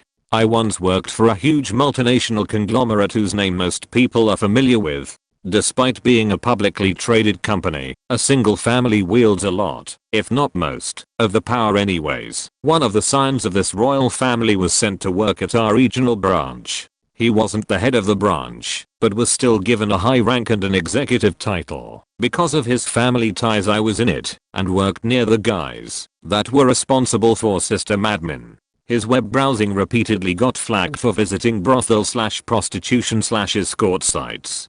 He was warned about it numerous times, but ultimately nothing could be done, because no one had any real power over him, not even the actual head of the branch point. When he was eating lunch, or drinking with the rest of the department, he would always regale us with stories of his various escapades with prostitutes in various cities. A few times my team would have drinks with him prior to leaving on business trips, and he'd offer us unsolicited information on where the best brothels, etc. were in the city of our destination point. He invited us to his home a few times too, where he'd play the role of faithful husband and father of 2 daughters. Not really a background check, more of an admission point. It was my first week at a new job as a manager of technicians for a duct cleaning business. We were hiring new technicians and they often hired people from a work release program. People often put, "will explain" on their application in regards to their conviction point. This 27-year-old prospect put such offender, "will explain" on his. My direct supervisor who sat in on the first week of interviews with me asked the person being interviewed, "How old?" The guy responded 6. At first I had no idea what she was talking about. Then it dawned on me that she was asking how old his victim was. Gave me the creeps. He had rapped a 6-year-old. She considered hiring him, but didn't. I mean, I guess someone has to hire him eventually, but I was floored. Glad I didn't have to work with the guy. We ended up hiring a bunch of convicted felons. Even one who murdered a man while on drugs. He spent 35 years in jail. I was only ever truly scared once though. We hired this guy that gave this chilling story about how he shot at and almost murdered the wrong person for stealing his drug money. The dude was huge and has a screw loose. I'm 6'4", 230, so usually I'm fairly confident about defending myself. This guy had to be 6'6", 280, ripped point. I ended up making friends with most of the guys we hired, and when I went out to work with them late at night, I never felt more safe. All I had to do was scream like a beach, and I had convicts that had my back would come save my sorry ass from a bad situation. I don't work there anymore. Kinda backwards here. I had worked with someone for about 10 years. I knew them very well and considered them a good friend. They quit the company I was working for at the time to move back home to take care of their mother, who was dying from cancer. Obviously a stand-up dude. Point flash forward about 3 years. I've left that company, started my own, which I still own/run, and he reaches out and, regrettably, his mother has passed and he is now looking to move back and work in the industry again. I eagerly accept. I knew him well enough that I dispensed with any normal formalities including an interview, references or any background checks. Why bother? I know him personally for almost a decade. Flash forward another 3 months. He is a complete train wreck. He starts out okay, but a shadow of his former self, ends up being abusive and bullying towards other staff. He was not the same guy I worked with 4 years before, and after a particularly egregious incident with another member of my staff I decided it was time for him to move on. In the interim between that decision and actually getting in touch with him, he was off shift for 5 days and wasn't answering his phone/text/emails. I did some research. Ended up finding that in the 3 years he spent at home he had accumulated a fairly impressive rap sheet. Multiple drunk driving arrests and diversion programs for abuse of opiates, domestic violence arrests with weapons involved. He was already fired, but now he was double fired in the "don't come back to the office, I'll clean out your desk and messenger you your things" sense. I legitimately feel like I dodged a bullet with the DV/weapons charges, since his attitude seemed to be degrading to the point where violence was not out of the question. Dodged a bullet there, perhaps literally, and I now run background checks on everyone. Bit of a sad one working for Enfi. Used to hire a lot of agency staff for keying work. Our area was due to be restructured, so we weren't hiring permanent staff. One guy was a bit off, but otherwise pleasant. I always remembered he'd chip in generously to any charity thing going around. He was mid-40s. Think he still lived with his mum. Anyway, one day he'd been a bit creepy with one of the 18-year-old lads who looked very young. Same 18-year-old goes home and Google the guy's name. Found an article with the guy's name and location mentioning him being arrested for owning a lot of child porn. Our background checks and the agencies didn't had missed it because he hadn't been convicted when we hired him. The lad phones in the next day and says he's not coming in unless the guy is gone. Owing to the nature of the work, we had to immediately let him go. Still remember walking the guy out with his stuff in a cardboard box. That's cool of you to give people a second chance, man, for real. My record is cause of my struggles with addiction, but after hitting rock bottom a number of times I got my sheet together and got 6 months sober on the 19th. I'll usually get an interview and do good in it, but once the background check comes they always say we are going in another direction. But I just keep trying because I know I'm a changed man, and even though I did a lot of grimy shit in my past, it made me who I am today, which according to people in my life is a loyal, caring, empathetic, and respectful person. So what I'm planning on doing now is going to school for addiction ed, because I feel I have a lot of good to give back to young people struggling. I've lived it, and will learn the book stuff, which is huge in that field cause caseworkers that never struggled with addiction in my experience didn't understand a lot of what we went through, and therefore didn't gain the trust or respect from some clients. I hope to get a job at my local rehab centers working with juveniles. A great example of why you should always do background checks. I work as an esthetician at a small beauty salon with only 3 employees including the owner. At the time this happened there were 4 employees, the owner, me, another esthetician, and a receptionist. We hired the receptionist in early May. At the end of May I had fraud on both my debit and credit card, and the charges on both cards were from the same places. I thought that was odd, but didn't put much thought into it, because my bank has protection and just gave me the money back. Fast forward to late June. I took the weekend off to go to a music festival, and on my way back I got a text from my boss saying, "Call me when you're available. I need to talk about something important." Turns out the girl had stolen cumulatively over $2,000 from the 3 of us by taking pictures of our credit cards, stealing cash out of my boss and coworkers' wallets. I don't carry more than $20 cash ever, thankfully, gift cards, jewelry, and cash from the register. She left such an obvious paper trail I was honestly more shocked by her stupidity than angry. We went through the browsing history on our work computer, the one we used to do scheduling, and found sugar daddy websites and a how to on cashing a fraudulent check. Apparently where I was gone my boss had heard someone doing stuff in her office, and later got a notification from her bank saying there was suspicious activity on her card from Western Union.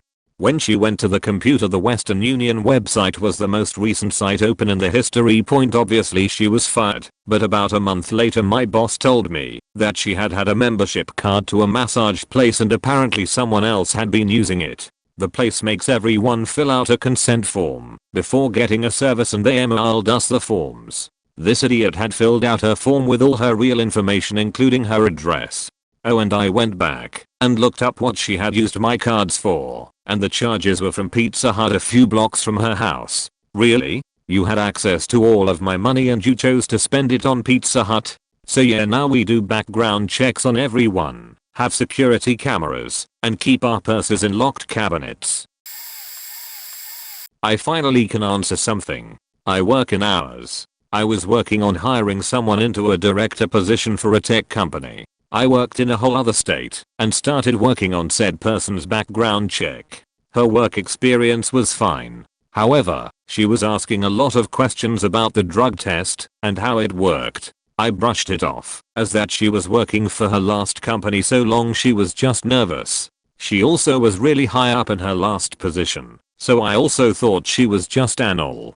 Well, it was the last day she could take the test without failing. So I called her. She stated she would take it right as they opened. The reason we told candidates to go first thing in the morning is so that you don't give a diluted sample. She gave the sample early in the morning and it came up as diluted. This shouldn't happen unless you drink a ton of water first thing in the morning. So thinking it was a mistake, we gave her the benefit of the doubt and reordered the drug test. This time we told her she had to go the next day and that she wouldn't have 48 hours like last time. She was reluctant but went. She pissed positive for an illicit drug. We took back the offer. Now on paper it doesn't sound bad, but this person was going to be at one of the highest levels in our company, and to think that she was taking illegal drugs just blows my mind. We had workers on the floor that were being tested and watched with more scrutiny. Well, that is my one story. The background check only confirmed what we knew, but a guy was lying about his military background.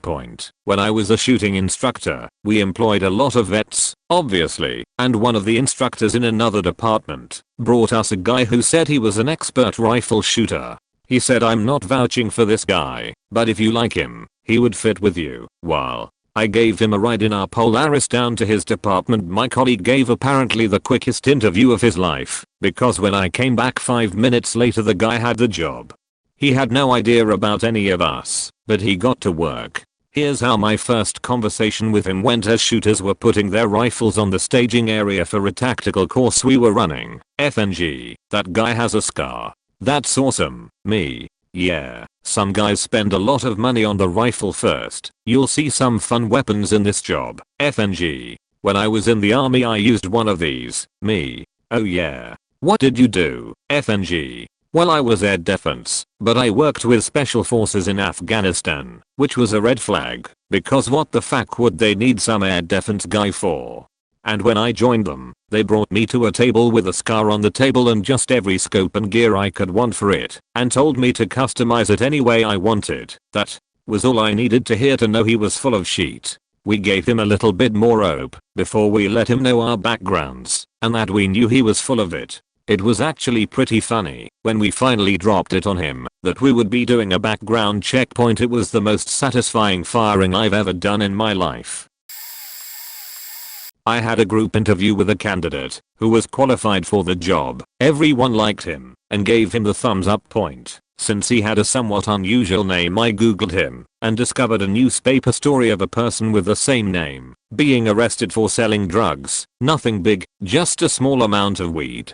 I then dug a little deeper on Pacer and found he had a federal conviction for selling meth, and searching with that info discovered another newspaper article out of state that said he was sentenced to 9 months, which just happened to correspond exactly to a gap in his employment history for training he took in the state where his conviction was. I told my boss and we didn't hire him. Afterwards ours got involved and said stop googling people, which was kind of stupid. I mean, if being a convicted felon is enough to get someone disqualified, which it was, wouldn't they want to know? My assumption was ours got caught not doing a background check and wanted to cover it up. Moral of the story, having a common name is always an advantage. I'm actually an ex-felon, and I just went through the shittiest background check in the history of background checks. So my background started back in the first week of September 2016. Now the company that did the background check uses the county court system and just sends out a request for information on the applicant. No social, just a name and date of birth, and I ain't even sure about the job. The company didn't turn in their findings until the first week of November. I hear back from the company that I'm applying for, and they tell me that at the time they are going to have to pass on me. I'll admit I was upset because I've been trying so hard to be good, stay straight and just not mess up. Anyway, I get the paperwork from the background company about 2 days after getting denied the job, and I initially didn't want to look, but eventually curiosity got the better of me. I come to find out that the background check came back with not 1, but 2 extra felonies that were only 1 and 2 years old. My felonies were over 7 years old, so I was very surprised that these came back to me. So I contact the background check company and tell them that I'm going to dispute the findings. They inform me that by law, that had 30 days to resolve any disputes.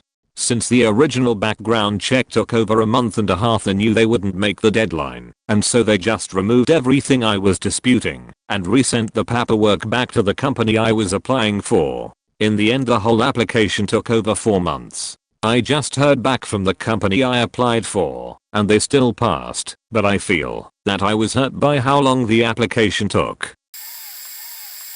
Worked as non-com civilian in law enforcement. All employees had to have background investigations before hire. You go in, you fill out your paperwork, then they bring you for a lie detector test. We were bringing on a new officer, fresh out of academy, and the background investigator ran the paperwork, and up popped a wanted for questioning homicide warrant from a few years prior, and in another state. The sergeant says schedule the lie detector test, and bring him in. So, they check and recheck the warrant, making sure it is valid, bring the guy in, and fuck with him for a bit, trying to get him to cough this info up on his own.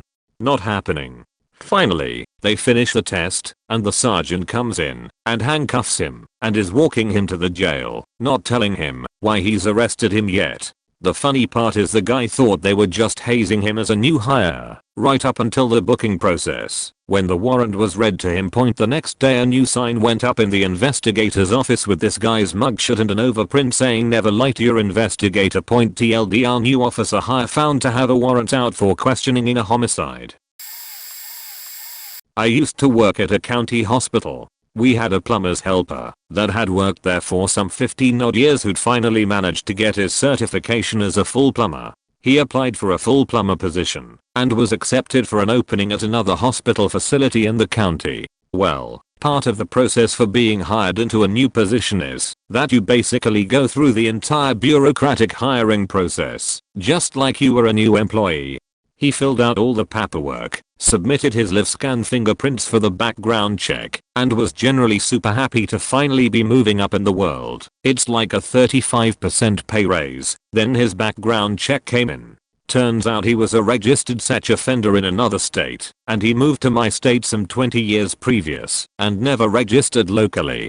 He was initially hired before government computer networks really talked to each other, so he slipped through. Not anymore. He was all packed up ready to start his new job and instead had two sheriff deputies show up and arrest him. Turns out it's illegal to work at a county hospital as a sex offender, as one might expect. Instead of a new job, he went to jail. The funny part is, if he'd just stayed as a plumber's helper he'd probably never have been found out. I have a good one, but it's probably already too late to contribute to this thread.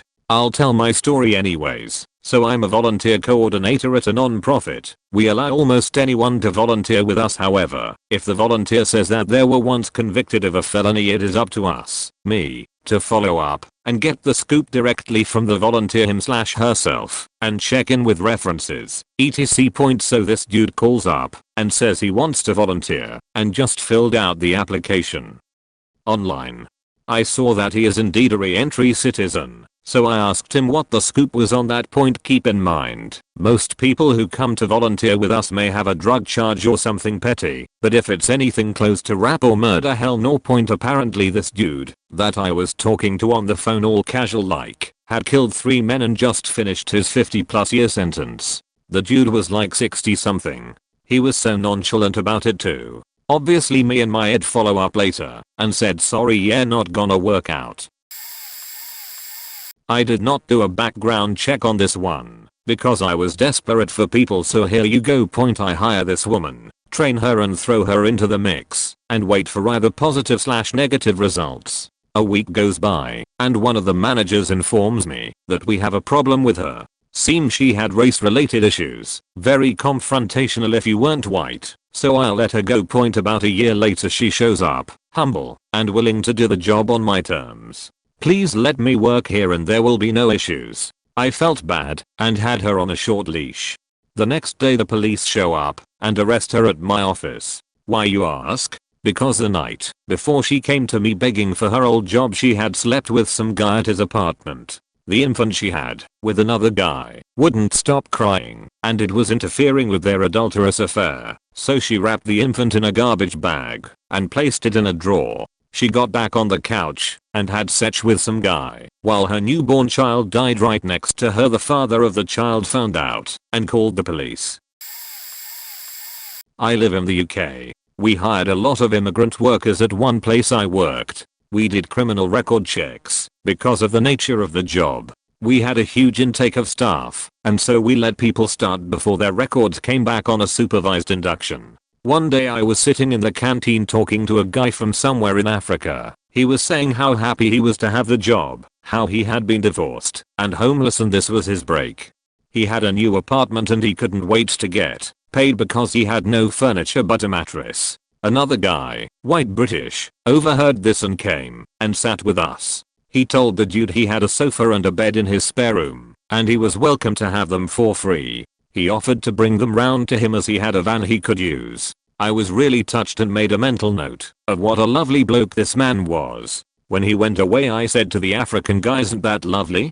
He said, "Yeah, he is a good man. He gave so and so, a Polish guy, £5 the other day to buy his lunch. When he forgot his wallet, the British guy's record came back a few days later, 3 pages long, with multiple racist hate crimes / violent assaults over about 10 years, the most recent one being 6 months before. We had to let him go, because if anything ever kicked off at work, and we had known, well, we had a duty of care to our other employees."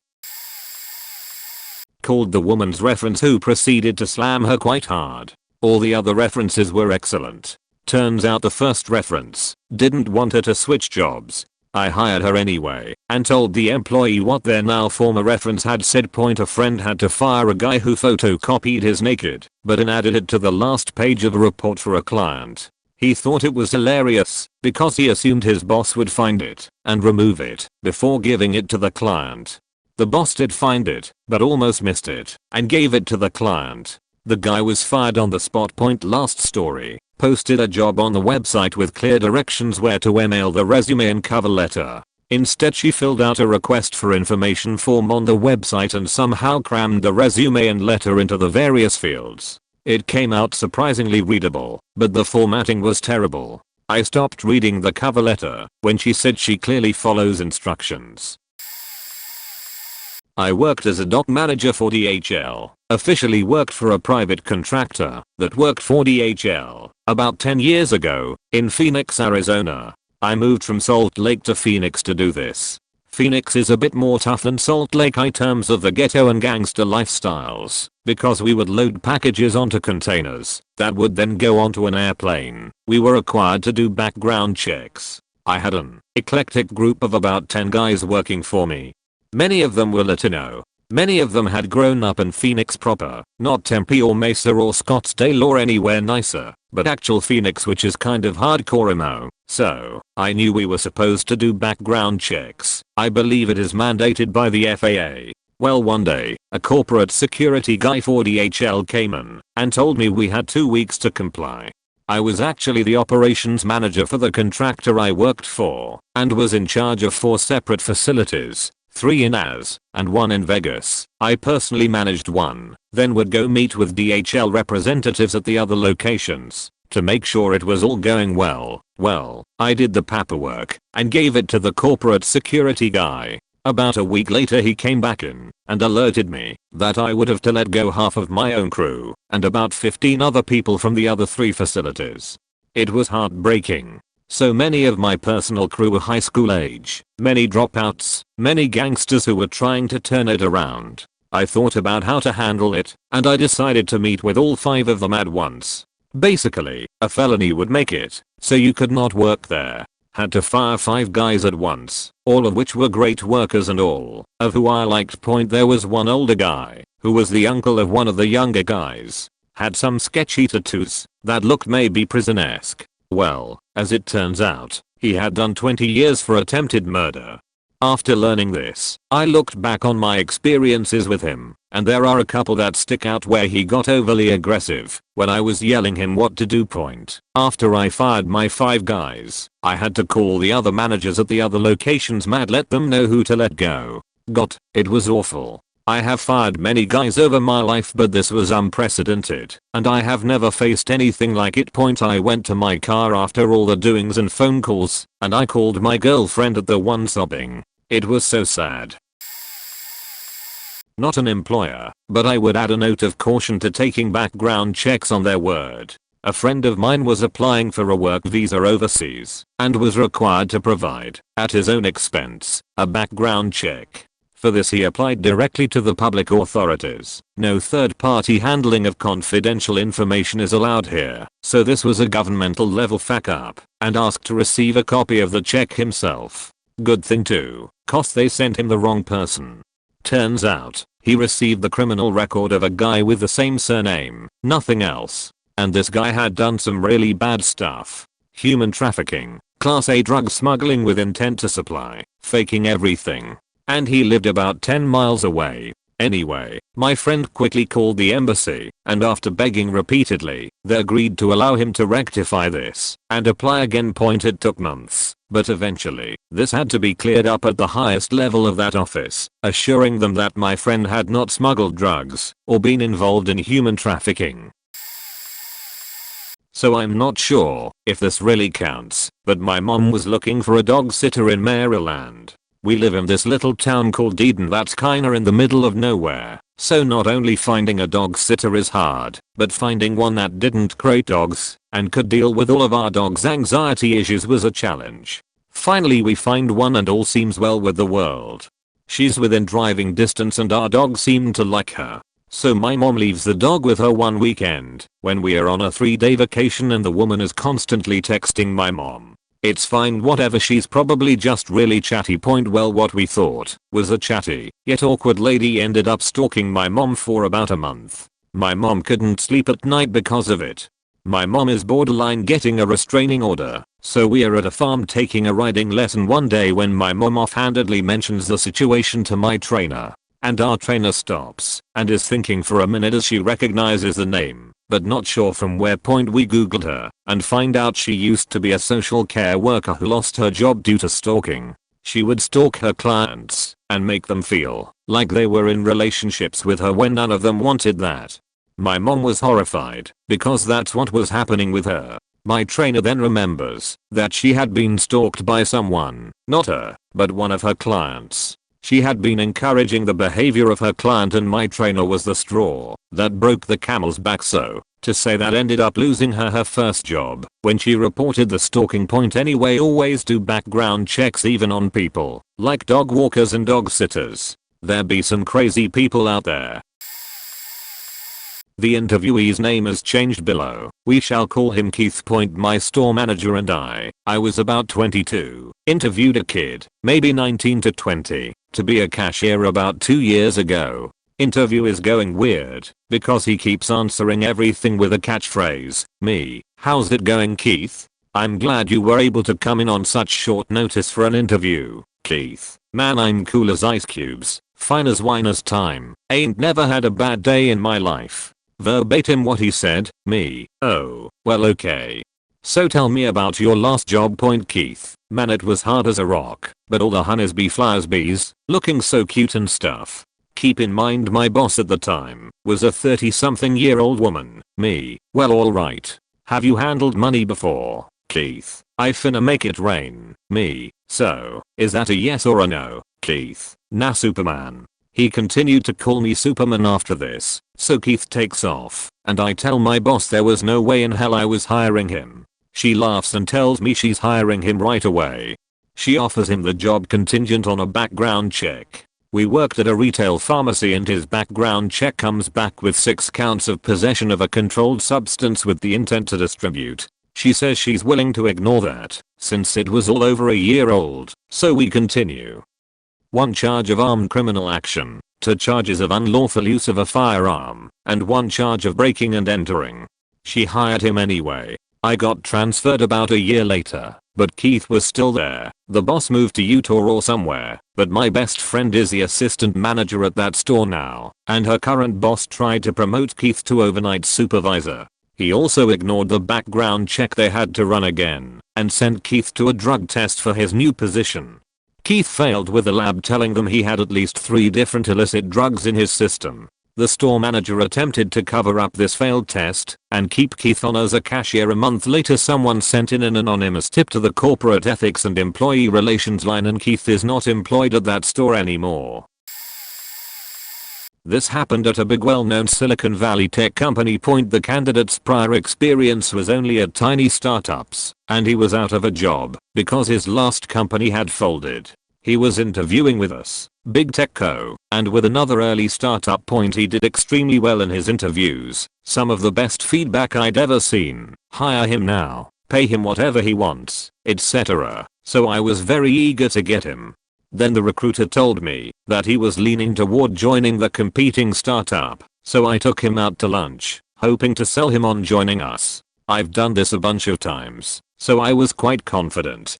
Also, he seemed extremely underpaid and underleveled. I was sure we could offer him a very substantial jump without breaking our budget point at lunch. After my spiel, he asked this pointed question about the recruitment process. Something told me I should mention a background check, so I did. His shoulders dropped at that. Now, I've seen this before, but we are one of those companies that don't really care about some stuff, personal marijuana use being one. So I gently probed him for details. He said he was carrying a sexual assault charge filed by his ex-wife. He insisted that he was completely innocent, but he'd had to take a shitty plea deal. Apparently, he'd been told explicitly by his lawyer that he would not get a fair trial, partly because of gender biases, but also because he was of Middle Eastern Muslim origin, while his ex-wife was from a well-connected WASP family. This is why he'd only worked at startups that wouldn't have the time, money, or inclination to do background checks. Of course we couldn't continue with the process after that, but I thought it was pretty messed up. This happened when I was a delivery manager for a restaurant. One day, we were hosting a hiring event, and my manager decided it was time for me to learn to interview people. So, he and I sat down with this guy applying for a delivery driver job. Basically, the interview is there to make sure they're not completely pants on head stupid and or a shitty person. We'll more or less hire almost anyone with a pulse to be a driver. So, we sit down with this guy, looked to be mid-40s or so, and this guy pulls out a resume. Like, a serious resume. He then proceeds to knock the interview out of the park. He's got restaurant experience, a great personality, and seems like a really hard worker. We told him we were going to run his information by our insurance, but that we'd almost certainly be giving him a call the next day. Point after he left, my manager and I marveled at how great an impression he made. But, we both ended up having this feeling of him seeming too good to be true. We thought it was just a feeling, but just to allay that apprehension, we went to the office to Google him. Holy shit. The first result was a roughly 20-page expose on a former Chicago police officer by the same name, who was fired for multiple abuses of power, including statutory rape of a 15-year-old girl. In one of the stories told in the article, he stopped a group of 2 men and a woman on the street and demanded to question the woman in private about an ongoing investigation, at which point he sexually assaulted her. We were floored. We thought maybe it was a weird coincidence, but everything fit. The picture, though 15 to 20 years old, had a strong resemblance to him. His university information was the same, down to the graduation year. He had mentioned in the interview that he lived in Chicago until a few years prior. I felt physically ill. If we hadn't had the instinct to just put his name through Google, we definitely would have hired him, putting all of our female employees, especially the younger ones, some of whom often walked to and from work at night, at risk. Needless to say, it became personal policy between him and me to Google everyone before offering them a job. When I've been a shift lead at fast food, a lot of the checks I saw came back that the person was a sexual predator. Every time the person would say they were 18 and the girl was 17 or 16 and the parents were just dicks about it, they weren't hired on the basis that the restaurant employs too many minors to take the chance. When I did see other managers go ahead and hire them, it never seemed to be long after they would miss work because they were in jail for the same thing, or would keep trying to buy alcohol and party with the minors. One particular manager of mine, the GM, turned out to be one. He was 38, she was 15, and they started faking after work. Her parents came to the store one day and a fight nearly ensued when the father asked to speak to the head honcho, as he put it, because one of the managers was faking his daughter. Lo and behold, the GM comes out and they find out he's the one that's been getting their daughter drunk and having sex with her. Dad flips out, calls us all pedophiles, spits at the GM, so the GM throws a 16-piece extra crispy at him and scuffle to the ground. Meanwhile, 16-year-old me is looking around at the people staring at us, and all I can think to say is I'm only 16. Oh, I have one. Not employer, but this was an ex-coworker. So we had this old, age-based not time-based, coworker that no one liked. She was not pleasant to be around. She did many things that should have gotten her fired. But no. So one of the other girls finally had it, and she cyberstalked her to see if she could find something on her. Well, she hit the jackpot. The company we work for didn't even catch this. She found an article from 5 years back where 2 other people and this old coworker were arrested for the production and distribution of methamphetamine.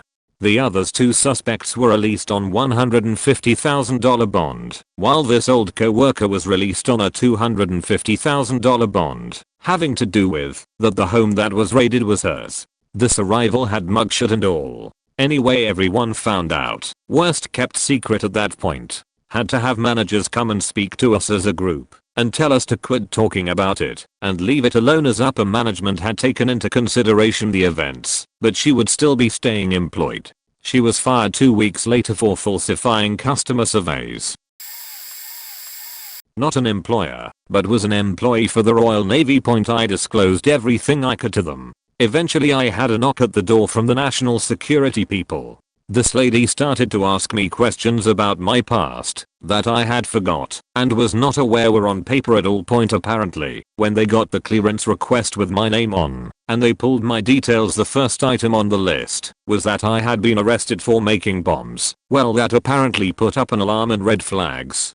Anywho, after a good hour of chatting she left, and the following month I was cleared and on my way to the Royal Navy. Until a single doctor's note claimed I had a depressive episode back in 2010.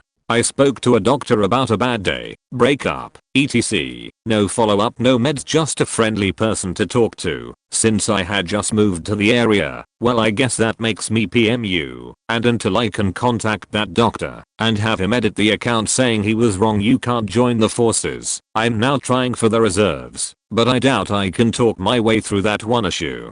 The doctor no longer works in the UK as far as I can tell, and I can't get a hold of him. Believe me, I've tried. I've even slept in my car outside the doctor's for 3 nights trying to get an appointment to see him before I gave up and now find he no longer works there. My current doctor won't remove the notes either. My best bet is to keep transferring doctors until they eventually lose my notes and then apply once more. Jesus faking Christ, I rant on. Sorry for going off topic. I'm tired with a baby screaming on my lap. Good night, Reddit. I used to help manage an amusement park startup in Mals that kids really liked. We had a bunch of locations all around the country. In Idaho, hired this older gentleman, mid-40s, over the phone to manage one of our remote locations. I didn't have a chance to actually meet him because I was traveling at the time. We did a background check, but somehow it didn't reach back far enough. So one day I get a call from the company's CEO telling me that we need to let this guy go immediately and that it needs to be done quietly and without incident. Come to find out, a lady in her early 30s had called the company because she had visited the mall and saw this guy working with dozens of kids, and she informed my boss that this guy had sexually abused her about 20 years ago. So I checked the internet, and sure enough, it was true. Major props to this lady for having our backs. She wasn't angry and understood that we probably just didn't know. She just wanted to protect the kids, but her parents were looking to come after us once they found out. Fortunately everything got handled smoothly, but we had strong words with the company running out background checks. At the company I currently work for, finance company, we used to have an administration manager who was pretty terrible at her job. She had no people skills and was generally quite horrible to her staff. With it being an admin department, all of the staff were young school leavers on their first jobs. She'd worked there for about 4 years until a member of the team got bored one day and googled her name. Turns out that her and her husband had both been in jail for tax evasion and charity fraud, stealing thousands of pounds. Her husband was working in the post room at the time too. Turns out we don't do background checks at our work, and as far as I'm aware still don't. They were both fired a few days later when the web page was left on the staff room PC. Turns out when she was there she'd make people, me included, do charity events, claim she'd forward on the sponsor money and then pocket it and forge certificates, etc. Her sister-in-law worked in the customer service department and was absolutely lovely. Claimed she knew nothing about her past, but got fired for not telling anybody. Shame really. She was a wonderful worker. Not too sure what happened to the manager and her husband though. Can't believe we still don't do background checks. TLDR. Manager at a finance company had done jail time for tax evasion and charity fraud. No check made. Stole money from employees. A few years ago I was learning the interview process from my then manager. One time a woman came in for an interview and my manager noticed that she had not answered the question about being convicted of a felony. He assumed that she just forgot to respond. When asked about the question, she proceeded to say that she wanted to address the question in person. So she goes into telling us that she was a convicted sex offender, but she didn't want to write it on a resume because she knew she wouldn't be considered for the job. Okay, she continued by saying that she was in the middle of a threesome and the other woman participating had consented to participate. But once they were in the middle of doing the deed, the woman and the man started talking about sticking things in the back door, and the other woman had opted out saying she wanted to end her participation in their rendezvous, but they continued to force her to continue. So the interviewee said that this woman had gone to the police and claimed she'd been raped. She then gave us the what the hell look with her hands in the air, like she didn't think there was anything wrong with what she did. My manager and I had to hold a straight face through this entire discussion. Once she was gone we couldn't hold it in any longer. We started laughing hysterically, not at the situation, but at the fact that she honestly thought we would side with her on the matter. Needless to say, she didn't get the job. Didn't come from a background check, and it happened to my dad, not me, but still relevant. My dad owns a home building company, and some of his employees have checkered pasts. He will hire qualified people, as long as their crimes weren't violent. Well, several years ago he hired a guy that was a good worker, and worked for him for years. The guy eventually left the company about 2 years ago. Well, about 6 months ago he ran into the guy at a restaurant, talked to him for a little bit, and then they parted ways. A few hours later he is at home, and there's a knock on the door. It's the FBI. Apparently the guy was on the run for kidnapping, and the cops knew he was in town, and had a lead that he'd been at the restaurant. They checked the restaurant's outdoor surveillance cameras, and saw that my dad had talked to him, got my dad's plates, and then showed up at his door. They then had my dad call the guy, and ask to meet up again, so they could step in and arrest him. My dad did so, and they arrested the guy. It turned out that his ex-wife was trying to get full custody of their daughter, so he took the child and ran. Not a background check, but years ago I was a supervisor for a cable contracting company. We were severely short-staffed, so my boss told me to hire anyone that walks in the door regardless if they have experience. Had this guy come in and had a great interview. Told the guy he was hired pending background check and drug test pass. Walk the guy out, and then I notice his truck. For years there was a guy that drove a white Chevy Avalanche that was illegally hooking up cable for $50. The guy must have hooked up 1,000 people, because we would see his handiwork all over. Because he really didn't know what he was doing, he caused outages all over town. We had meetings to tell techs to be on the lookout for him. Then the cable company switched from analog to digital, meaning you had to have a box in order to get channels. No more illegal cable, and no more business for this guy. After seeing his truck, I told the guy I knew it was him, and couldn't hire him. Throwaway account. 2 years ago, I was a supervisor for a security company. Boss man walks in and tells me to give an interview to one of his classmates' husband. He was getting his MBA. Guy calls me, and I commenced interview. He seems nice, was a little late, but has been struggling to find a job, which was weird, since there were plenty to be had in my city at the time. Think it might be work ethic etc, not sure yet, but what the heck, I decide to recommend him for the job, since he could use it. Company starts the process, background check set. I get a call from boss man couple days later telling me he was flagged for a felony. I inquire and turns out he had a felony for murder. I call the guy and ask him what the fuck, why he didn't disclose it. Apparently he was 17, in possession of a handgun he had just got, and was showing it off to his then girlfriend, now wife, her sister and brother. He ended up messing around and accidentally discharged the weapon in the room, killing his wife's sister. He did some jail time and was released. Needless to say, we never hired him. TLDR, guy applied for security job, had felony for murder, didn't get the job. It was actually post-employment googling, but here's what happened. My wholesale company was opening a small retail outlet and needed a manager, so we looked in all the usual channels and ended up having someone recommended by a customer. We interviewed her and she seemed competent and a reliable person. We hired her and everything seemed okay for a few weeks, but then the other employees started complaining about her. She was always late, didn't seem to do anything. Typical we hate the manager's stuff.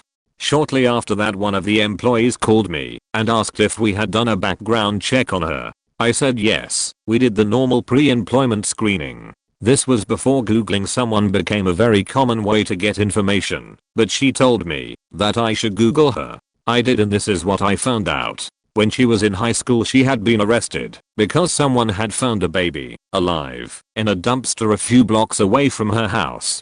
Somehow they tied it to her, and it was discovered that she had kept the pregnancy a secret and had the baby in her parents' bathroom. After giving birth, she wrapped it in a towel and walked as far as she could to get rid of it. There was a trial or court hearing or whatever, and it was determined that she was not competent at the time and it never went on her record, so it didn't show up in a criminal background check. Obviously we couldn't just get rid of her for that, but we kept track of her comings and goings, and it turned out that the employee complaints were right, so we got rid of her. Worked at a military surplus/outdoor store, so we always had a wide variety of people wanting to work there. One day this guy came in, maybe mid-50s, dreads, and wearing an America's Most Wanted t-shirt featuring photos of high times 9 best marijuana strains. And he smelled strongly of pot. He asked for an application, so I gave him one. As he's filling it out, he asked me if we cared about criminal records. I believe our application only asks if you've ever been convicted of felony, and then there's a spot to explain. If you answer yes, I told him that a record wouldn't automatically exclude him, despite knowing that him being so conspicuous about his drug use would, and that there was room on the form for him to explain his situation if it was necessary. I saw him start writing in the explanation box. He finished the form, handed it over, and left. So I immediately flipped to the part where he answered the felony question, expecting some drug-related stuff, only to find out he'd been convicted of murder as a minor. He added the explanation that he'd murdered the person who trapped his mother, had done time, and had the record expunged. No idea if his story was true, but I feel like if he was a minor and the record had been expunged, he probably didn't have to admit to all that on our application. We did not hire him.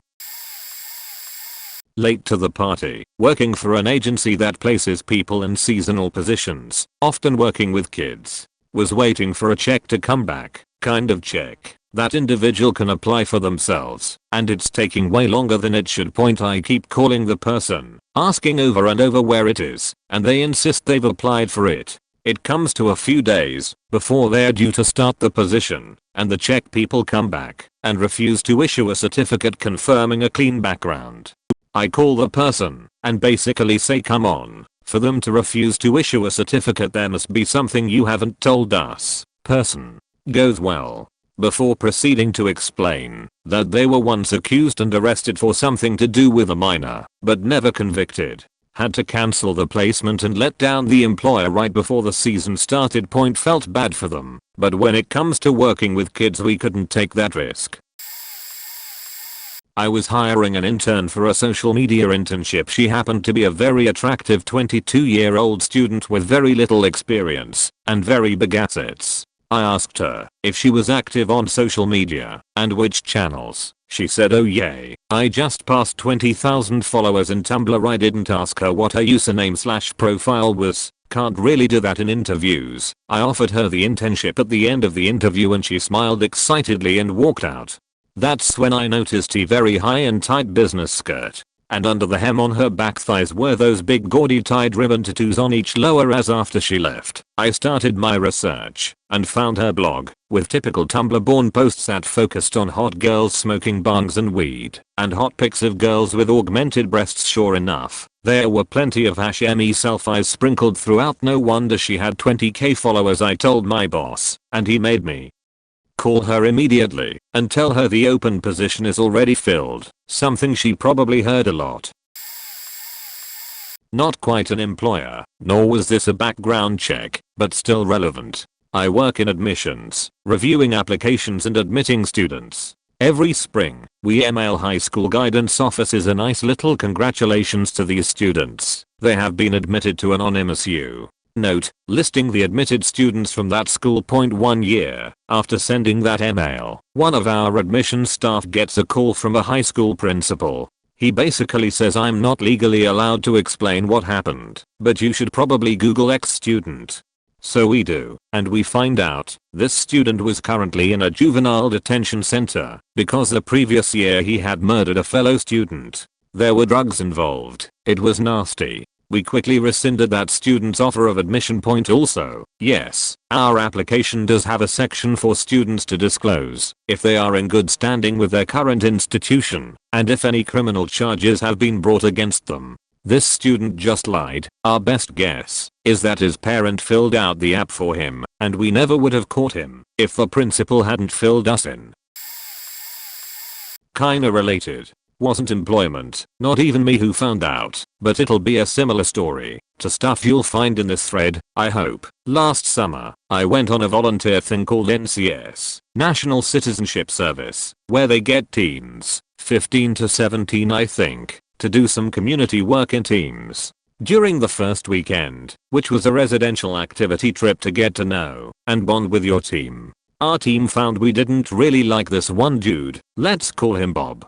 Within 2 days of being there, Bob asked out 3 girls, always hung around like a bad smell around them, ignored us, his team, and acted like a tool. His humor wasn't even tasteful or funny. When all the lads got together in some free time to make some prank calls, he said he'd rap someone as a joke. So one guy in our group, let's say Nathan, decided to do some digging. Asked around his friends and his girlfriend, did some stalking. Didn't take long before we found out he was a registered sex offender. He wasn't allowed to be put in foster care with girls because he'd attempted to rap one point, while I generally just steered away from him. Most of the other guys in our team, and even some from other teams, bullied him off the thing. He didn't come back for the second part. I know it's probably a fair chance for all thing, but I'm surprised they let him on, if they even knew he had a criminal record. I was interviewing for a job that sounded fun and challenging. The people were really nice and seemed it would be great working together. The salary was pretty good, especially considering this was my first job in the US. They mentioned they were going to do a background check and I just shrugged it off. I've got nothing to hide and I'm proud of my credentials. The company they hired for background checks was some remote firm in India. They could barely speak English, let alone the German or French that would be required to run my academic background. I wrote them countless emails explaining I went to school and worked in the non-America parts of the world, to which they would replay, "You forgot to specify which state you went to school in." Luckily, our department were reasonable people and ignored the damning background check they got back. No school record, no employment record, no credit score. My manager at my last job was curious about a potential candidate for a job and asked me if I can get some information about him because I worked at his previous employer's company. I told my boss I'd do him a favor and ask my friends that still work at that previous job if they have any dirt on him. I know we are technically not supposed to do this, and this was under the table, but I care about our team and who we are going to be working with because we deal with the general public. So I go ask my friends about this candidate and said they would meet up for beers to give me all the information about him. Before I meet with him, my boss decided to just go ahead with hiring this person because his official references passed. I asked my boss if he was sure about this because I was going to get the information the day of, and he said it's all good. I still met with my friends for beers and they give me all the dirt, and I'm literally talking dirt here. Apparently this candidate got fired for being so unclean at his job that when they fired him, they had to use rubber gloves and throw away their equipment. They had to use garbage bags to throw out their keyboard, mouse, and even their RSA key was covered in sheet. My friends told me he never cleaned himself and he had a bad habit of eating pure sugar and had piles of sugar packets at his desk. Skip a few months later and he starts doing these things at our job. We found out he also collects cans on his lunch breaks and brings bags of cans to his desk. Our clients wouldn't want this individual working on their projects and was literally forced off of them and couldn't perform any work, so they had to let him go. My boss later apologized to me and said he should have been patient and waiting for my feedback before going ahead with the hiring. I'm late to this party, so I'll keep it brief. Interviewed a guy and he did alright, but something was nagging at me about him. Called his first reference, line manager, and he was like, yeah, he's great, you should hire him. Well, my nagging feeling still wouldn't go away, and so I chased up the second referee, the business owner at the dude's current job. Here's how it went down. Me, hi, it's Cy Laking here from X. I'm calling because this guy has put you down as a reference. Owner, sounds surprised he did he? Me, yes. Have you got a few minutes to answer some questions? Owner pauses for a second. Will this be confidential? And I knew at that moment that I was about to get to the bottom of my suspicions. Referees only ever ask if it'll be confidential when they have something bad to say, and that rarely happens. Verbatim, he said, he's always sick, and he makes sure everyone knows it. That was pretty much it. Every other answer was negative too. I called the guy up and let him know he hadn't been successful. He didn't seem to care too much, but the lessons I took from that were, trust your gut instinct when hiring, think hard about who you put down as a reference when calling for references. Remember that some people will lie through their teeth to get rid of a terrible employee. I have a lot of fun ones. Been a manager at several companies. The first company was a call center style gig in the States. Very high turnover. I ran the ad group departments and both hired size admin types and developers. We had so many freaky applicants. We had a guy who came to our state from Utah. Super clean cut, healthy, very smart. After 12 months he was transgender, did drugs all the time, and came to work 2 to 3 days a week. Never seen anything like it. We had a ad manager who just disappeared after we told him that concealed carry was against our policy. 2 weeks later the cops came by looking for him. Weird. We had an episode where the security manager was fired because we caught him on the CCTV breaking into the candy vending machine one night. We had over 200 cameras in the building and he knew that. We had 2 employees stab each other in the cafeteria. That was interesting. As we had a lot of low-level phone operators employed, we pretty often had police come by looking for someone. One guy though, they had SWAT and ATF pick up a guy and they carried him out in both hand and leg irons. Scary guy. At a different company that was more high-end, we were hiring project managers. One guy had a great resume. Some holes in it, but great. He had been a manager at big project team for Intel and stuff like that. He came into the interview, and it took me 2 minutes to figure out that he was mentally ill. All over the place. After the interview he was rejected, started calling everyone on the hiring board, started showing up at reception in the building and even followed one of my colleagues demanding to know why he was not hired. That was no fun at all. Worked at a staffing firm and had to deal with this on a regular basis. Some of our clients were in the South, and one man stood out more than anyone else. On his background report, he was charged with discharging a firearm while driving. I had no choice but to hear the whole story. Let me preface this with a disclaimer. I'm not racist. I hold no prejudice against the South, but let's be honest, they have a unique mentality point. So I asked the gentleman to explain why he told me that there is nothing on his criminal background. He proceeds to say this, a sheet. That night, I was driving home from a shindig. Yes, he used the word shindig, and I saw a gorgeous 8-point buck. So I took out my hunting rifle and shot that thing 4 times. So I ask, were you arrested? He says maybe, yes, but I thought it was those folks at Fish and Game. I didn't know it was a crime to hunt from your car while driving. We all do it. We call it a Louisiana drive-by. I had a moment of awkward silence and hung up the phone. Never heard from that inbred hillbilly again. When I was an undergrad I worked for the law admissions office. I was literally the first person to see people applications, and so I needed to review their documents to see if they forgot anything yada yada. Well, one thing I checked for was an addendum, if they said yes to the usual questions. This person had a felony or misdemeanor, I forgot which one is the worse. And sometimes I read the addendums explaining for entertainment. This guy's explained how he grew up a very sheltered life and didn't know much about the world. Did hold close to family life, but for most part kept to himself. Well, when he initially was applying to law school the first time, he had been a camp counselor the summer prior and loved his job. Years he had been there working and having a great time with the kids. One summer, prior to applying, he got really close to some students and got the idea to sneak into their tent at night and proceeded to feel up one individual. He ended up explaining how he didn't understand what he was doing, but basically sexually assaulted this individual. The student came forward, and as H was applying to schools and got an admission, he was sentenced to some years in prison. Said he was a new person and now is better for going through it or something, and should be accepted. I sat in amazement and tried to see if they admitted him. Scary stuff. But brings the idea of when and if people are reformed, that they do need to get on with their life and education too.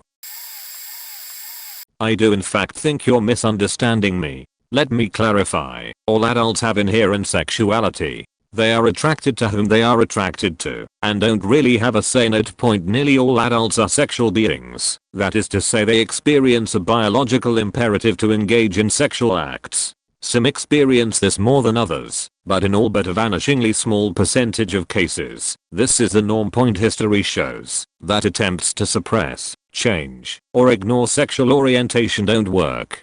In fact, they generally make things worse. Pedophiles are caught in the unfortunate position of having a sexuality that is always criminal, while having few options to manage that. Even if they've never committed a single criminal act, just mentioning pedophiliac tendencies even to a professional is a recipe for immediate ostracization and complications. So it's a damned if you do, damned if you don't. Try to manage it in advance, you get outcast. Act on it, and you get outcast.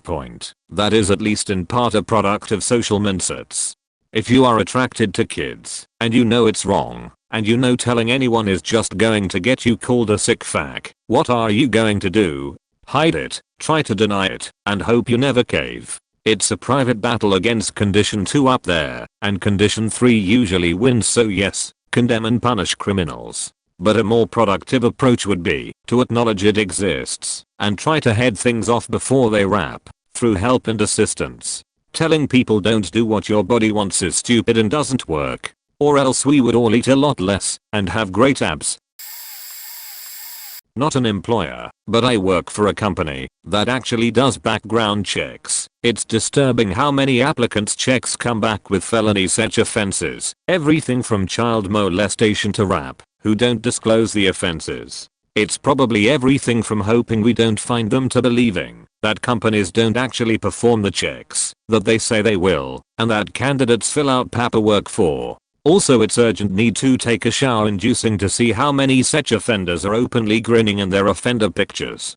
One of my clients requires applicants to disclose any convictions before they are hired, and many of them will list every minor traffic ticket they've ever had, but conveniently forget the felonies they were convicted on. I also remember the guy who had the same name as his faster, first, middle, last, and gave us his DOB, but his father's SSN. Hoping we wouldn't find his 5 felonies and 9 misdemeanors. We did, and needless to say he was turned down for the job. Not me, but at the store I worked there was this dude who was in line for a management position. Great work ethic, and was in a long-term relationship with a nice girl, who routinely came in to bring his lunch. Definitely was on the up and up. The store manager knew he had a record, since he had disclosed that fact during the hiring process. Everyone in the store knew he had a record, but none of us seemed to be interested in asking what it was for, seeing as he was model staff member. But somehow ours seemed to have forgotten about the fact he had a record and had him fired after main store manager put the coworker up for promotion, claiming he had hidden his record.